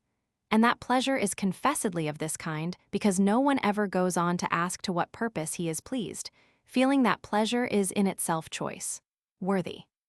Again, that when added to any other good it makes it more choice, worthy, as, for instance, to actions of justice or perfected self-mastery, and good can only be increased by itself. However, this argument at least seems to prove only that it belongs to the class of goods, and not that it does so more than anything else, for every good is more choiceworthy in combination with some other than when taken quite alone. In fact, it is by just such an argument that Plato proves that pleasure is not the chief good. For, says he, the life of pleasure is more choice, worthy in combination with practical wisdom than apart from it. But, if the compound better than simple pleasure cannot be the chief good, because the very chief good cannot by any addition become choice, worthy than it is already. And it is obvious that nothing else can be the chief good, which by combination with any of the things in themselves good comes to be more choice, worthy. What is there then of such a nature? Meaning, of course, whereof we can partake, because that which we are in search of must be such. As for those who object that, what all aim at is not necessarily good, I confess I cannot see much in what they say, because what all think we say is. And he who would cut away this ground from under us will not bring forward things more dependable. Because if the argument had rested on the desires of irrational creatures, there might have been something in what he says, but, since the rational also desire pleasure, how can his objection be allowed any weight? And it may be that, even in the lower animals, there is some natural good principle above themselves which aims at the good peculiar to them. Nor does that seem to be sound which is urged respecting the argument from the contrary. I mean, some people say, it does not follow that pleasure must be good because pain is evil, since evil may be opposed to evil, and both evil and good to what is indifferent. Now what they say is right enough in itself, but does not hold in the present instance. If both pleasure and pain were bad, both would have been objects of avoidance. Or if neither, then neither would have been. At all events they must have fared alike. But now men do plainly avoid the one as bad and choose the other as good, and so there is a complete opposition. Nor again is pleasure therefore excluded from being good because it does not belong to the class of qualities. The acts of virtue are not qualities, neither is happiness. Again, they say the chief good is limited but pleasure unlimited, in that it admits of degrees. Now if they judge this from the act of feeling pleasure, then the same thing will apply to justice and all the other virtues, in respect of which clearly it is said that men are more or less of such and such characters. According to the different virtues, they are more just or more brave, or one may practice justice and self-mastery more or less. If, on the other hand, they judge in respect of the pleasures themselves, then it may be they miss the true cause, namely that some are unmixed and others mixed. For just as health being in itself limited, admits of degrees, why should not pleasure do so, and yet be limited? In the former case, we account for it by the fact that there is not the same adjustment of parts in all men, nor one and the same always in the same individual. But health, though relaxed, remains up to a certain point and differs in degrees, and of course the same may be the case with pleasure. Again, assuming the chief good to be perfect and all movements and generations imperfect, they try to show that pleasure is a movement and a generation. Yet they do not seem warranted in saying even that it is a movement, for to every movement are thought to belong swiftness and slowness, and if not in itself, as to that of the universe, yet relatively. But to pleasure neither of these belongs. For though one may have got quickly into the state pleasure, as into that of anger, one cannot be in the state quickly, nor relatively to the state of any other person. But we can walk or grow, and so on, quickly or slowly. Of course, it is possible to change into the state of pleasure quickly or slowly, but to act in the state, by which, I mean, have the perception of pleasure quickly, is not possible. And how can it be a generation? Because, according to notions generally held, not anything is generated from anything, but a thing resolves itself into that out of which it was generated, whereas of that of which pleasure is a generation, pain is a destruction. Again, they say that pain is a lack of something suitable to nature and pleasure a supply of it. But these are affections of the body. Now, if pleasure really is a supplying of somewhat suitable to nature, that must feel the pleasure in which the supply takes place, therefore the body of course. Yet this is not thought to be so. Neither then is pleasure a supplying, only a person of course will be pleased when a supply takes place just as he will be pained when he is cut short. This notion would seem to have arisen out of the pains and pleasures connected with natural nourishment. Because, when people have felt a lack and so have had pain first, they, of course, are pleased with the supply of their lack. But this is not the case with all pleasures. Those attendant on mathematical studies, for instance, are unconnected with any pain, and of such as attend on the senses those which arise through the sense of smell. And again, many sounds and sights and memories and hopes. Now of what can these be generations? Because there has been here no lack of anything to be afterwards supplied. And to those who bring forward disgraceful pleasures, we may reply that these are not really pleasant things. For it does not follow, because they are pleasant to the ill-disposed, that we are to admit that they are pleasant except to them. Just as we should not say that those things are really wholesome, or sweet, or bitter, which are so to the sick, or those objects really white which give that impression to people laboring under ophthalmia. Or we might say thus that the pleasures are choice, worthy but not as derived from these sources, just as wealth is but not as the price of treason, or health but not on the terms of eating anything however loathsome. Or again, may we not say that pleasures differ in kind? Those derived from honorable objects, for instance, are different from those arising from disgraceful ones, and it is not possible to experience the pleasure of the just man without being just, or of the musical man without being musical, and so on of others. The distinction commonly drawn between the friend and the flatterer would seem to show clearly either that pleasure is not a good, or that there are different kinds of pleasure. For the former is thought to have good as the object of his intercourse, the latter pleasure only, and this last is reproached, but the former men praise as having different objects in his intercourse. Again, no one would choose to live with a child's intellect all his life through, though receiving the highest possible pleasure from such objects as children receive it from, or to take pleasure in doing any of the most disgraceful things, though sure never to be pained. There are many things also about which we should be diligent even though they brought no pleasure, as seeing, remembering, knowing, possessing the various excellences, and the fact that pleasures do follow on these naturally makes no difference, because we should certainly choose them even though no pleasure resulted from them. It seems then to be plain that pleasure is not the chief good, nor is every kind of it choice, worthy, and that there are some choice, worthy in themselves, differing in kind, i.e. in the sources from which they are derived. Let this then suffice by way of an account of the current maxims respecting pleasure and pain.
Chapter 3.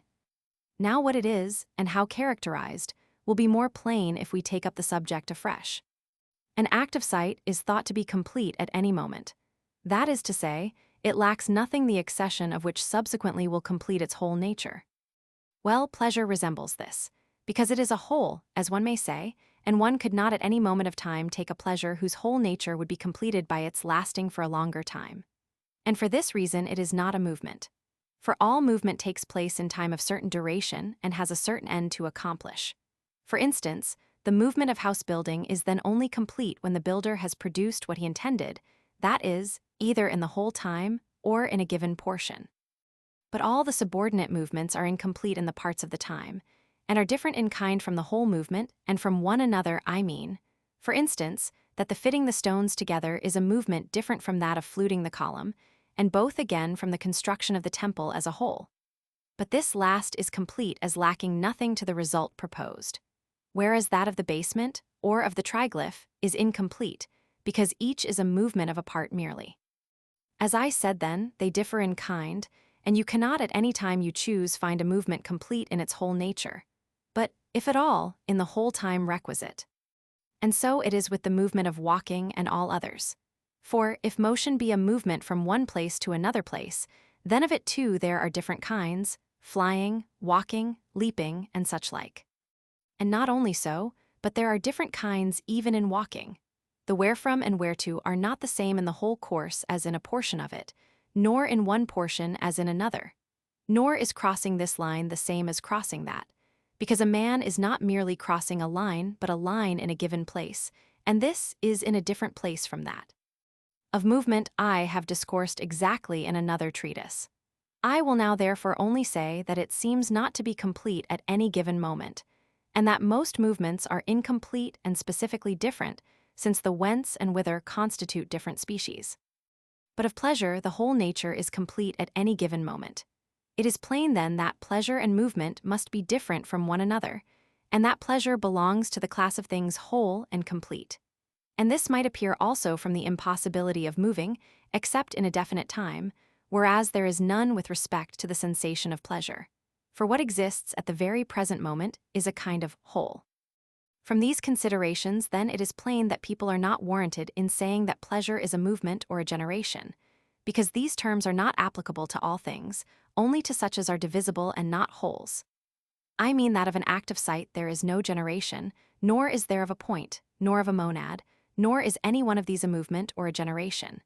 Neither then of pleasure is there movement or generation, because it is, as one may say, a whole.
Chapter 4. Now since every percipient faculty works upon the object answering to it, and perfectly the faculty in a good state upon the most excellent of the objects within its range, for perfect working is thought to be much what I have described, and we will not raise any question about saying the faculty works instead of that subject wherein the faculty resides. In each case the best working is that of the faculty in its best state upon the best of the objects answering to it. And this will be, further, most perfect and most pleasant. For pleasure is attendant upon every percipient faculty, and in like manner on every intellectual operation and speculation. And that is most pleasant which is most perfect, and that most perfect which is the working of the best faculty upon the most excellent of the objects within its range. And pleasure perfects the working. But pleasure does not perfect it in the same way as the faculty and object of perception do, being good, just as health and the physician are not in similar senses causes of a healthy state. And that pleasure does arise upon the exercise of every percipient faculty is evident, for we commonly say that sights and sounds are pleasant. It is plain also that this is especially the case when the faculty is most excellent and works upon a similar object. And when both the object and faculty of perception are such, pleasure will always exist, supposing of course an agent and a patient. Furthermore, pleasure perfects the act of working not in the way of an inherent state, but as a supervening finish, such as is bloom in people at their prime. Therefore, so long as the object of intellectual or sensitive perception is such as it should be, and also the faculty which discerns or realizes the object, there will be pleasure in the working. Because when that which has the capacity of being acted on, and that which is apt to act are alike and similarly related, the same result follows naturally. How is it then that no one feels pleasure continuously? Is it not that he wearies, because all human faculties are incapable of unintermitting exertion? And so, of course, pleasure does not arise either, because that follows upon the act of working. But there are some things which please when new, but afterwards not in the like way, for exactly the same reason. That at first the mind is roused and works on these objects with its powers at full tension, just as they who are gazing steadfastly at anything. But afterwards the act of working is not of the kind it was at first, but careless, and so the pleasure too is dulled. Again, a person may conclude that all men grasp at pleasure, because all aim likewise at life, and life is an act of working, and every man works at and with those things which also he best likes. The musical man, for instance, works with his hearing at music, the studious man with his intellect at speculative questions, and so forth. And pleasure perfects the acts of working, and so life after which men grasp. No wonder then that they aim also at pleasure, because to each it perfects life, which is itself choice, worthy. We will take leave to omit the question whether we choose life for pleasure's sake of pleasure for life's sake, because these two plainly are closely connected and admit not of separation, since pleasure comes not into being without working, and again, every working pleasure perfects. And this is one reason why pleasures are thought to differ in kind, because we suppose that things which differ in kind must be perfected by things so differing. It plainly being the case with the productions of nature and art, as animals and trees and pictures and statues and houses and furniture. And so we suppose that in like manner acts of working which are different in kind are perfected by things differing in kind. Now intellectual workings differ specifically from those of the senses, and these last from one another. Therefore, so do the pleasures which perfect them. This may be shown also from the intimate connection subsisting between each pleasure and the working which it perfects. I mean, that the pleasure proper to any working increases that working. For they who work with pleasure sift all things more closely and carry them out to a greater degree of nicety. For instance, those men become geometricians who take pleasure in geometry, and they apprehend particular points more completely. In like manner men who are fond of music, or architecture, or anything else, improve each on his own pursuit, because they feel pleasure in them. Thus the pleasures aid in increasing the workings, and things which do so aid are proper and peculiar. But the things which are proper and peculiar to others specifically different are themselves also specifically different. Yet even more clearly may this be shown from the fact that the pleasures arising from one kind of workings hinder other workings. For instance, people who are fond of flute music cannot keep their attention to conversation or discourse when they catch the sound of a flute, because they take more pleasure in flute playing than in the working they are at the time engaged on. In other words, the pleasure attendant on flute playing destroys the working of conversation or discourse. Much the same kind of thing takes place in other cases, when a person is engaged in two different workings at the same time. That is, the pleasanter of the two keeps pushing out the other, and, if the disparity in pleasantness be great, then more and more till a man even ceases altogether to work at the other. This is the reason why, when we are very much pleased with anything whatever, we do nothing else, and it is only when we are but moderately pleased with one occupation that we vary it with another. People, for instance, who eat sweetmeats in the theater do so most when the performance is indifferent. Since then the proper and peculiar pleasure gives accuracy to the workings and makes them more enduring and better of their kind, while those pleasures which are foreign to them mar them, it is plain there is a wide difference between them. In fact, pleasures foreign to any working have pretty much the same effect as the pains proper to it, which, in fact, destroy the workings. I mean, if one man dislikes writing or another calculation, the one does not write, the other does not calculate. Because, in each case, the working is attended with some pain. So then contrary effects are produced upon the workings by the pleasures and pains proper to them, by which I mean those which arise upon the working, in itself, independently of any other circumstances. As for the pleasures foreign to a working, we have said already that they produce a similar effect to the pain proper to it. That is, they destroy the working, only not in like way. Well then, as workings differ from one another in goodness and badness, some being fit objects of choice, others of avoidance, and others in their nature indifferent, pleasures are similarly related, since its own proper pleasure attends or each working. Of course that proper to a good working is good, that proper to a bad, bad. For even the desires for what is noble are praiseworthy, and for what is base blameworthy. Furthermore, the pleasures attendant on workings are more closely connected with them even than the desires after them. For these last are separate both in time and nature, but the former are close to the workings, and so indivisible from them as to raise a question whether the working and the pleasure are identical. But pleasure does not seem to be an intellectual operation nor a faculty of perception, because that is absurd. But yet it gives some the impression of being the same, from not being separated from these. As then the workings are different, so are their pleasures. Now sight differs from touch in purity, and hearing and smelling from taste. Therefore, in like manner, do their pleasures.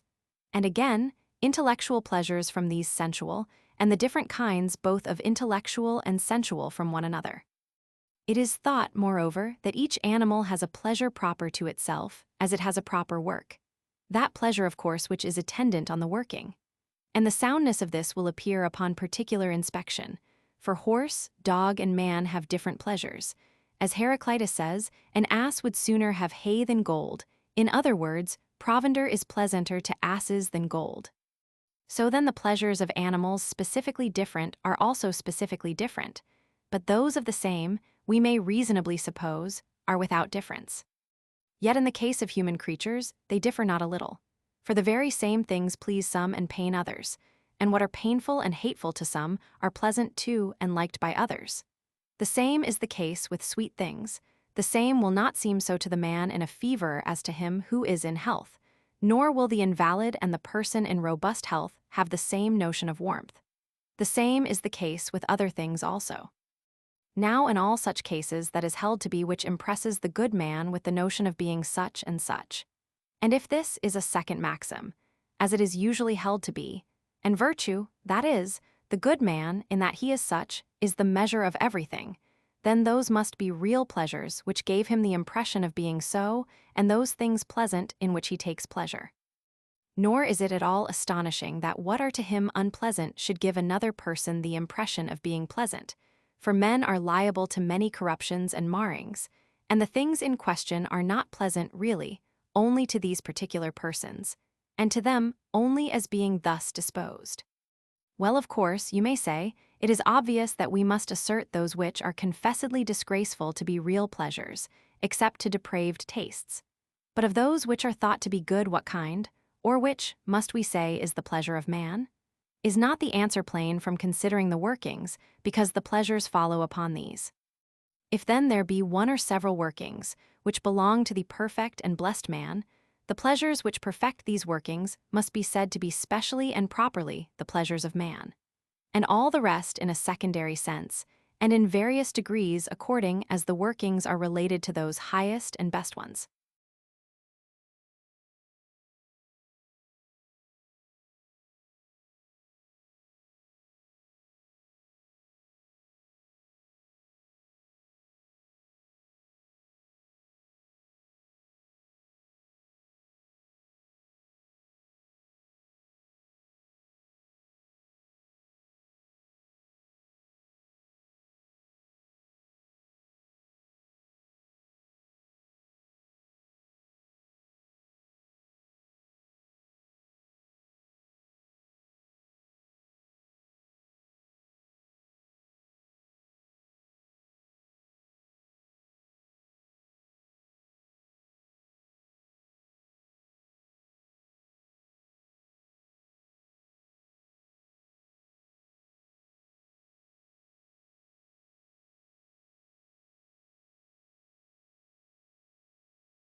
Chapter 5.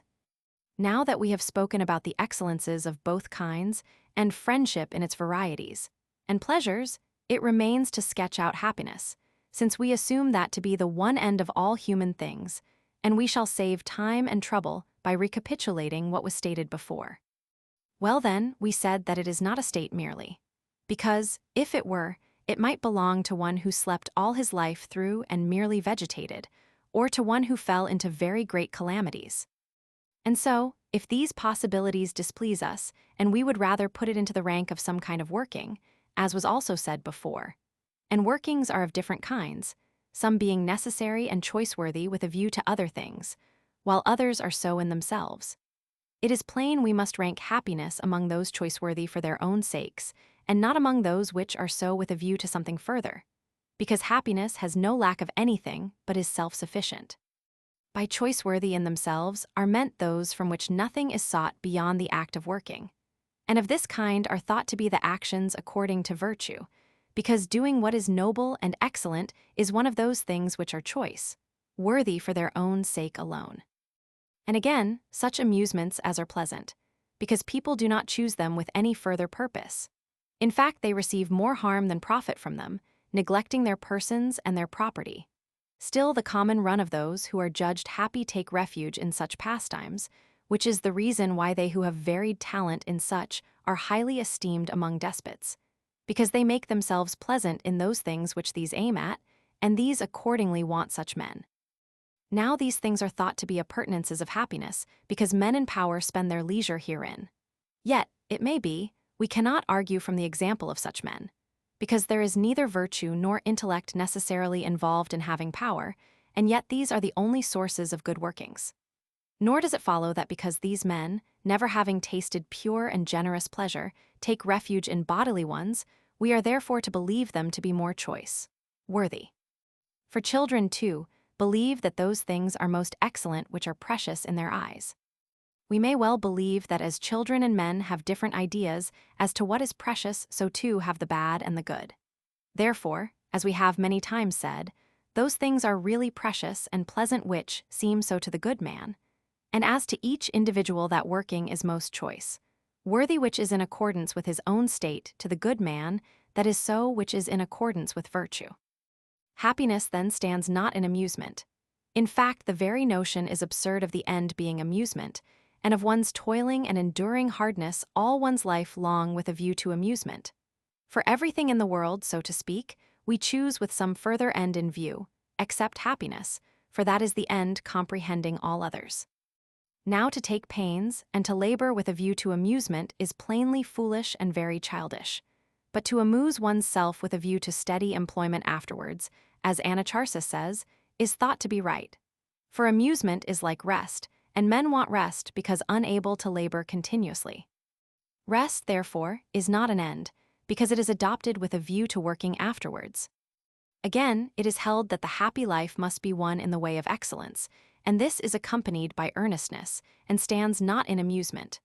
Moreover, those things which are done in earnest, we say, are better than things merely ludicrous and joined with amusement. And we say that the working of the better part, or the better man, is more earnest, and the working of the better is at once better and more capable of happiness. Then, again, as for bodily pleasures, any ordinary person, or even a slave, might enjoy them, just as well as the best man living, but happiness no one supposes a slave to share except so far as it is implied in life. Because happiness stands not in such pastimes, but in the workings in the way of excellence, as has also been stated before.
Chapter 6.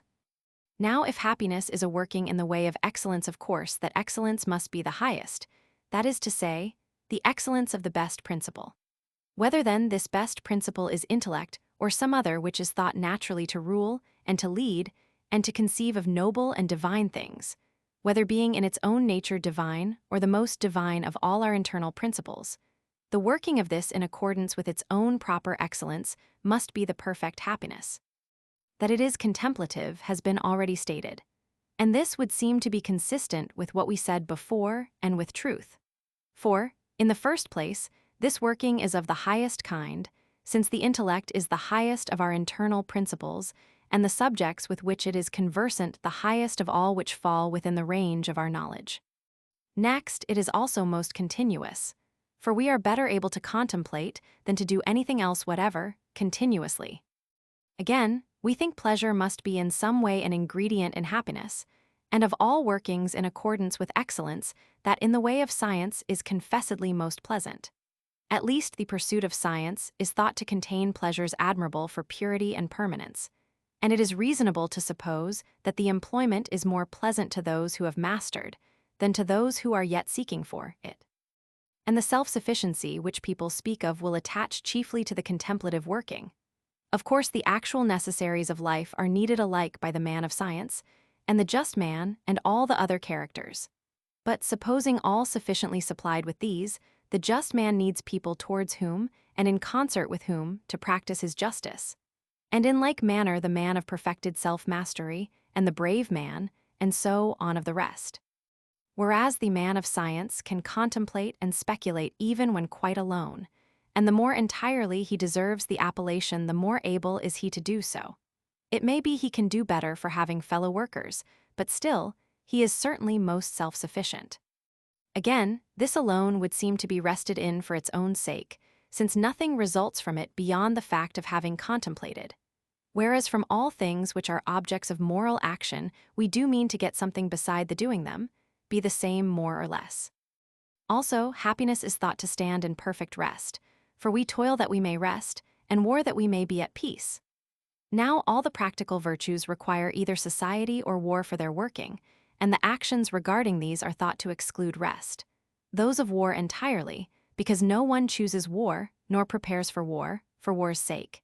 He would indeed be thought a bloodthirsty villain who should make enemies of his friends to secure the existence of fighting and bloodshed.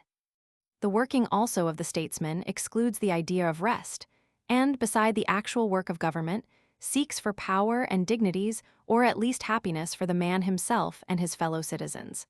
A happiness distinct from the national happiness, which we evidently seek as being different and distinct.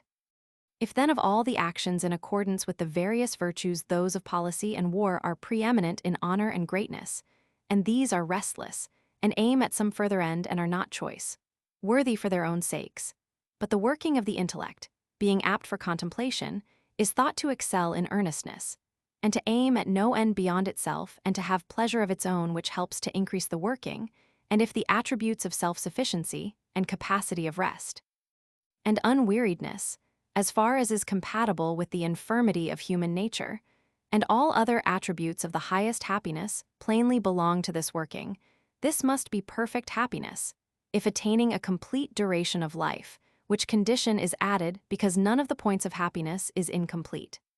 But such a life will be higher than mere human nature, because a man will live thus, not in so far as he is man, but in so far as there is in him a divine principle.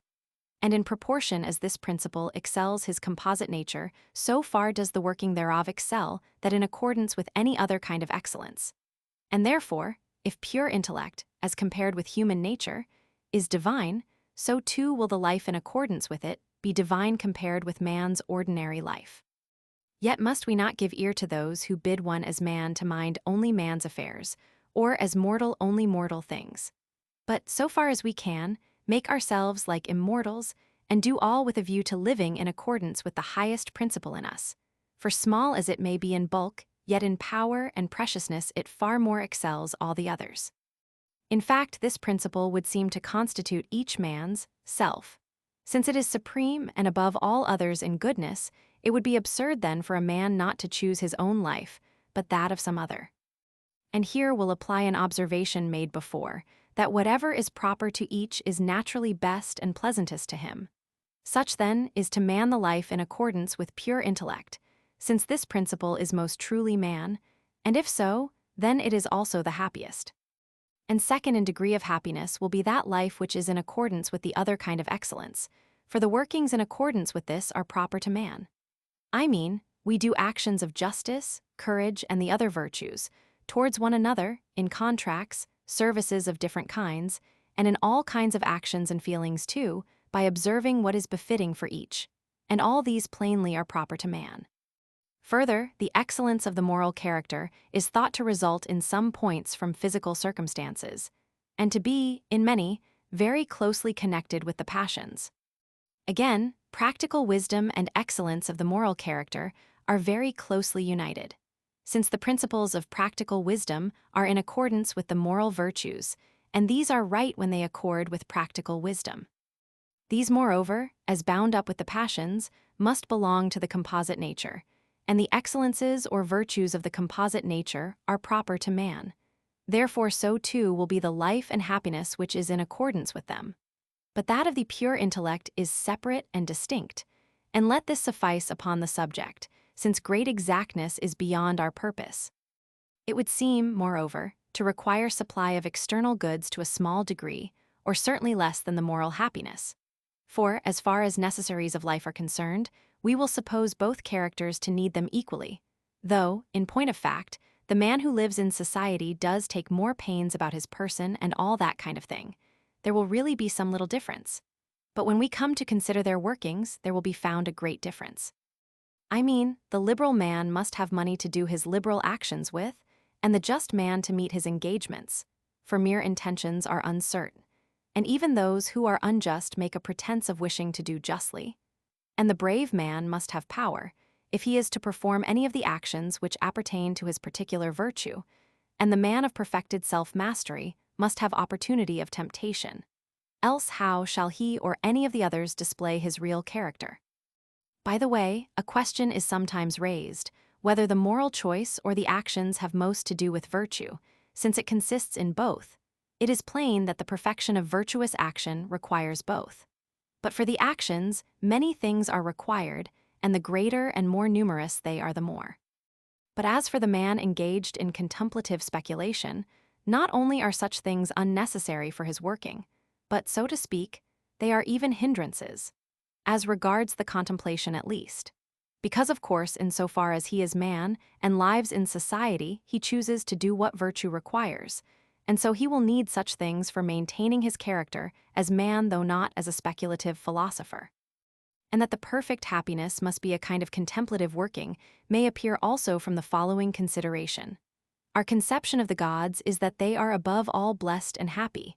Now what kind of moral actions are we to attribute to them? Those of justice. Nay, will they not be set in a ridiculous light if represented as forming contracts and restoring deposits and so on? Well then, shall we picture them performing brave actions, withstanding objects of fear and meeting dangers, because it is noble to do so? Or liberal ones?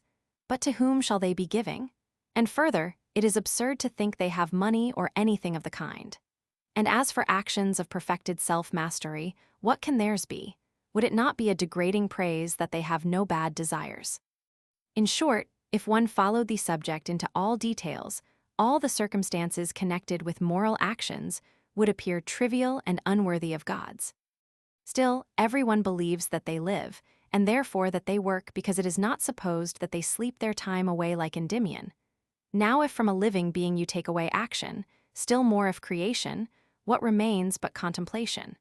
So then the working of the gods, eminent in blessedness, will be one apt for contemplative speculation, and of all human workings that will have the greatest capacity for happiness which is nearest akin to this. A corroboration of which position is the fact that the other animals do not partake of happiness, being completely shut out from any such working. To the gods, then, all their life is blessed, and to men in so far as there is in it some copy of such working, but of the other animals none is happy, because it in no way shares in contemplative speculation.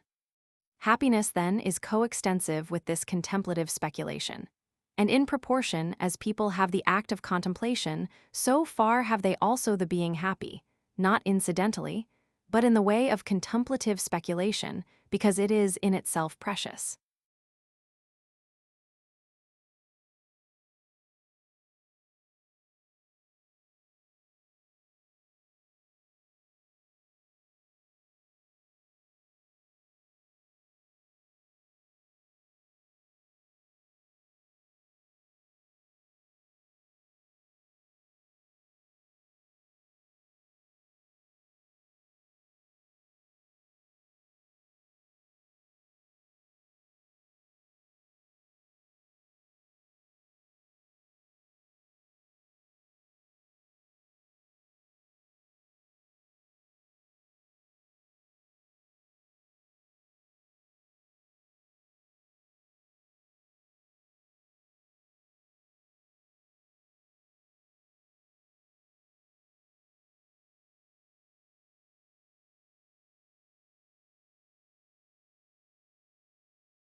Chapter 7.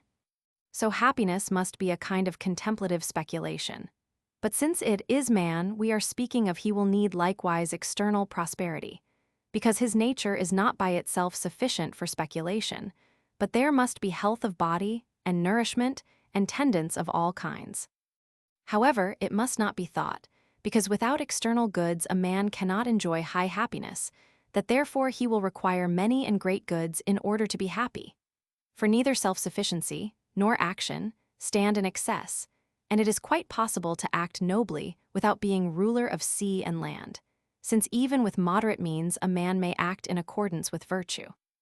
And this may be clearly seen in that men in private stations are thought to act justly, not merely no less than men in power, but even more. It will be quite enough that just so much should belong to a man as is necessary, for his life will be happy who works in accordance with virtue. Solon perhaps drew a fair picture of the happy when he said that they are men moderately supplied with external goods, and who have achieved the most noble deeds, as he thought, and who have lived with perfect self-mastery. For it is quite possible for men of moderate means to act as they ought. Anaxagoras also seems to have conceived of the happy man not as either rich or powerful, saying that he should not wonder if he were accounted a strange man in the judgment of the multitude. For they judge by outward circumstances of which alone they have any perception. And thus the opinions of the wise seem to be accordant with our account of the matter. Of course, such things carry some weight, but truth, in matters of moral action, is judged from facts and from actual life, for herein rests the decision. So what we should do is to examine the preceding statements by referring them to facts and to actual life, and when they harmonize with facts we may accept them, when they are at variance with them, conceive of them as mere theories. Now he that works in accordance with, and pays observance to, pure intellect, and tends this, seems likely to be both in the best frame of mind and dearest to the gods. Because if, as is thought, any care is bestowed on human things by the gods, then it must be reasonable to think that they take pleasure in what is best and most akin to themselves, and this must be the pure intellect.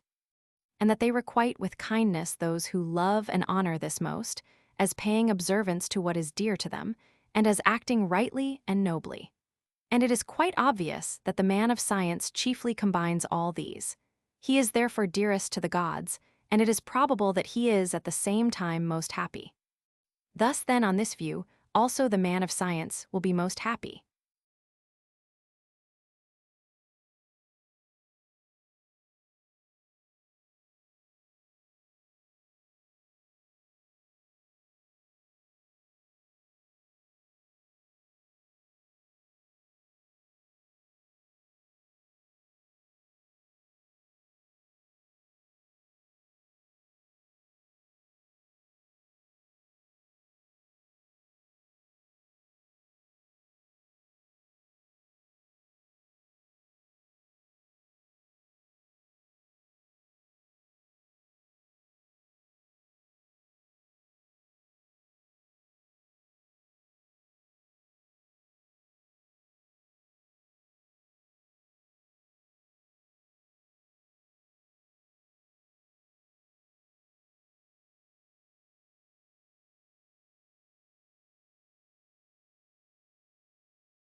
Chapter 8. Now then that we have said enough in our sketchy kind of way on these subjects, I mean, on the virtues and also on friendship and pleasure, are we to suppose that our original purpose is completed? Must we not rather acknowledge what is commonly said, that in matters of moral action mere speculation and knowledge is not the real end but rather practice? And if so, then neither in respect of virtue is knowledge enough. We must further strive to have and exert it, and take whatever other means there are of becoming good. Now if talking and writing were of themselves sufficient to make men good, they would justly, as Theognis observes, have reaped numerous and great rewards, and the thing to do would be to provide them. But in point of fact, while they plainly have the power to guide and stimulate the generous among the young, and to base upon true virtuous principle any noble and truly high-minded disposition, they as plainly are powerless to guide the mass of men to virtue and goodness. Because it is not their nature to be amenable to a sense of shame, but only to fear, nor to abstain from what is low and mean because it is disgraceful to do it, but because of the punishment attached to it. In fact, as they live at the beck and call of passion, they pursue their own proper pleasures and the means of securing them, and they avoid the contrary pains. But as for what is noble and truly pleasurable, they have not an idea of it, inasmuch as they have never tasted of it.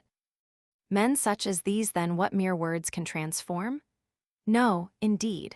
It is either actually impossible, or a task of no mean difficulty, to alter by words what has been of old taken into men's very dispositions. And, it may be, it is a ground for contentment if with all the means and appliances for goodness in our hands we can attain to virtue. The formation of a virtuous character some ascribe to nature, some to custom, and some to teaching. Now nature's part, be it what it may, obviously does not rest with us, but belongs to those who in the truest sense are fortunate by reason of certain divine agency.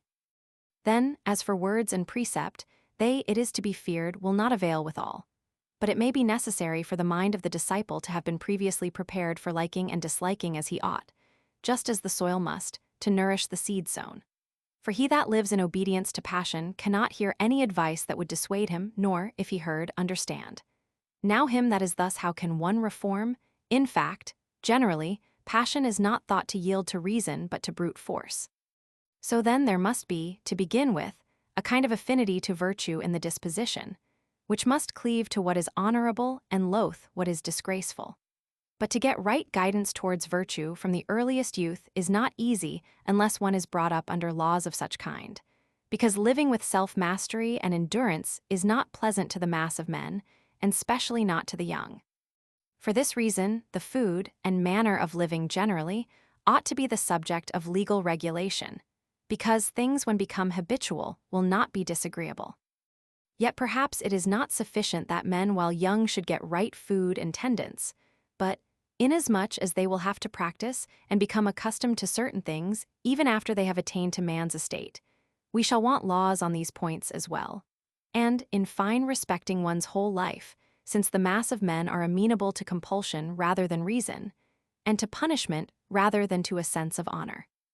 And therefore some men hold that while lawgivers should employ the sense of honor to exhort and guide men to virtue, under the notion that they will then obey who have been well trained in habits, they should impose chastisement and penalties on those who disobey and are of less promising nature, and the incurable expel entirely, because the good man and he who lives under a sense of honor will be obedient to reason, and the baser sort, who grasp at pleasure, will be kept in check, like beasts of burthen by pain. Therefore also they say that the pains should be such as are most contrary to the pleasures which are liked. As has been said already, he who is to be good must have been brought up and habituated well, and then live accordingly under good institutions, and never do what is low and mean, either against or with his will. Now these objects can be attained only by men living in accordance with some guiding intellect and right order, with power to back them. As for the paternal rule, it possesses neither strength nor compulsory power, nor in fact does the rule of any one man, unless he is a king or someone in like case. But the law has power to compel, since it is a declaration emanating from practical wisdom and intellect. And people feel enmity towards their fellow men who oppose their impulses, however rightly they may do so. The law, on the contrary, is not the object of hatred, though enforcing right rules. The Lacedaemonian is nearly the only state in which the framer of the Constitution has made any provision, it would seem, respecting the food and manner of living of the people. In most states, these points are entirely neglected, and each man lives just as he likes, ruling his wife and children Cyclops fashion. Of course, the best thing would be that there should be a right public system, and that we should be able to carry it out. But, since as a public matter those points are neglected, the duty would seem to devolve upon each individual to contribute to the cause of virtue with his own children and friends, or at least to make this his aim and purpose. And this, it would seem, from what has been said, he will be best able to do by making a legislator of himself. Since all public systems, it is plain, are formed by the instrumentality of laws, and those are good which are formed by that of good laws. Whether they are written or unwritten, whether they are applied to the training of one or many, will not, it seems, make any difference, just as it does not in music, gymnastics, or any other such accomplishments, which are gained by practice. For just as in communities laws and customs prevail, so too in families the express commands of the head, and customs also. And even more in the latter, because of blood relationship and the benefits conferred. For there you have, to begin with, people who have affection and are naturally obedient to the authority which controls them. Then, furthermore, private training has advantages over public, as in the case of the healing art. For instance, as a general rule, a man who is in a fever should keep quiet and starve. But in a particular case, perhaps, this may not hold good. Or, to take a different illustration, the boxer will not use the same way of fighting with all antagonists. It would seem, then, that the individual will be most exactly attended to under private care, because so each will be more likely to obtain what is expedient for him. Of course, whether in the art of healing, or gymnastics, or any other, a man will treat individual cases the better for being acquainted with general rules, as that so and so is good for all, or for men in such and such cases. Because general maxims are not only said to be, but are the object matter of sciences. Still, this is no reason against the possibility of a man's taking excellent care of some one case, though he possesses no scientific knowledge, but from experience is exactly acquainted with what happens in each point, just as some people are thought to doctor themselves best, though they would be wholly unable to administer relief to others. Yet it may seem to be necessary nevertheless, for one who wishes to become a real artist and well acquainted with the theory of his profession, to have recourse to general principles and ascertain all their capacities. For we have already stated that these are the object matter of sciences. If then it appears that we may become good through the instrumentality of laws, of course whoso wishes to make men better by a system of care and training must try to make a legislator of himself. For to treat skillfully just anyone who may be put before you is not what any ordinary person can do, but, if anyone, he who has knowledge, as in the healing art, and all others which involve careful practice and skill. Will not then our next business be to inquire from what sources, or how one may acquire this faculty of legislation? Or shall we say that, as in similar cases, statesmen are the people to learn from, since this faculty was thought to be a part of the social science? Must we not admit that the political science plainly does not stand on a similar footing to that of other sciences and faculties? I mean that while in all other cases those who impart the faculties and themselves exert them are identical, physicians and painters for instance, matters of statesmanship the sophists profess to teach, but not one of them practices it, that being left to those actually engaged in it. And these might really very well be thought to do it by some singular knack and by mere practice rather than by any intellectual process.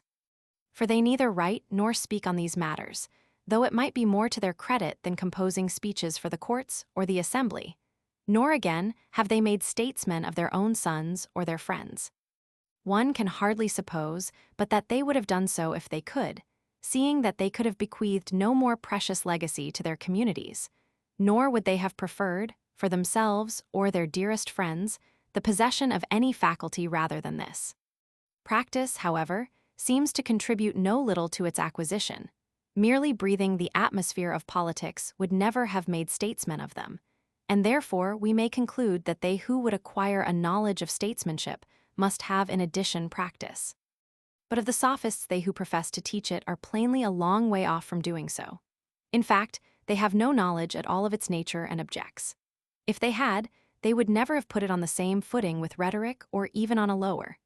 Neither would they have conceived it to be an easy matter to legislate by simply collecting such laws as are famous because of course one could select the best, as though the selection were not a matter of skill, and the judging aright a very great matter, as in music. For they alone, who have practical knowledge of a thing, can judge the performances rightly or understand with what means and in what way they are accomplished, and what harmonizes with what. The unlearned must be content with being able to discover whether the result is good or bad, as in painting. Now laws may be called the performances or tangible results of political science. How then can a man acquire from these the faculty of legislation, or choose the best? We do not see men made physicians by compilations.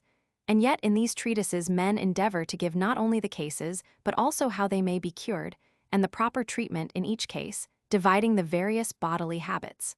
Well, these are thought to be useful to professional men, but to the unprofessional useless. In like manner, it may be that collections of laws and constitutions would be exceedingly useful to such as are able to speculate on them, and judge what is well, and what ill, and what kind of things fit in with what others. But they who without this qualification should go through such matters cannot have right judgment, unless they have it by instinct, though they may become more intelligent in such matters. Since then those who have preceded us have left uninvestigated the subject of legislation, it will be better perhaps for us to investigate it ourselves, and, in fact, the whole subject of polity, that thus what we may call human philosophy may be completed as far as in us lies. First, then, let us endeavor to get whatever fragments of good there may be in the statements of our predecessors. Next, from the polities we have collected, ascertain what kind of things preserve or destroy communities, and what particular constitutions, and the cause why some are well and others ill managed. For after such inquiry, we shall be the better able to take a concentrated view as to what kind of constitution is best, what kind of regulations are best for each, and what laws and customs.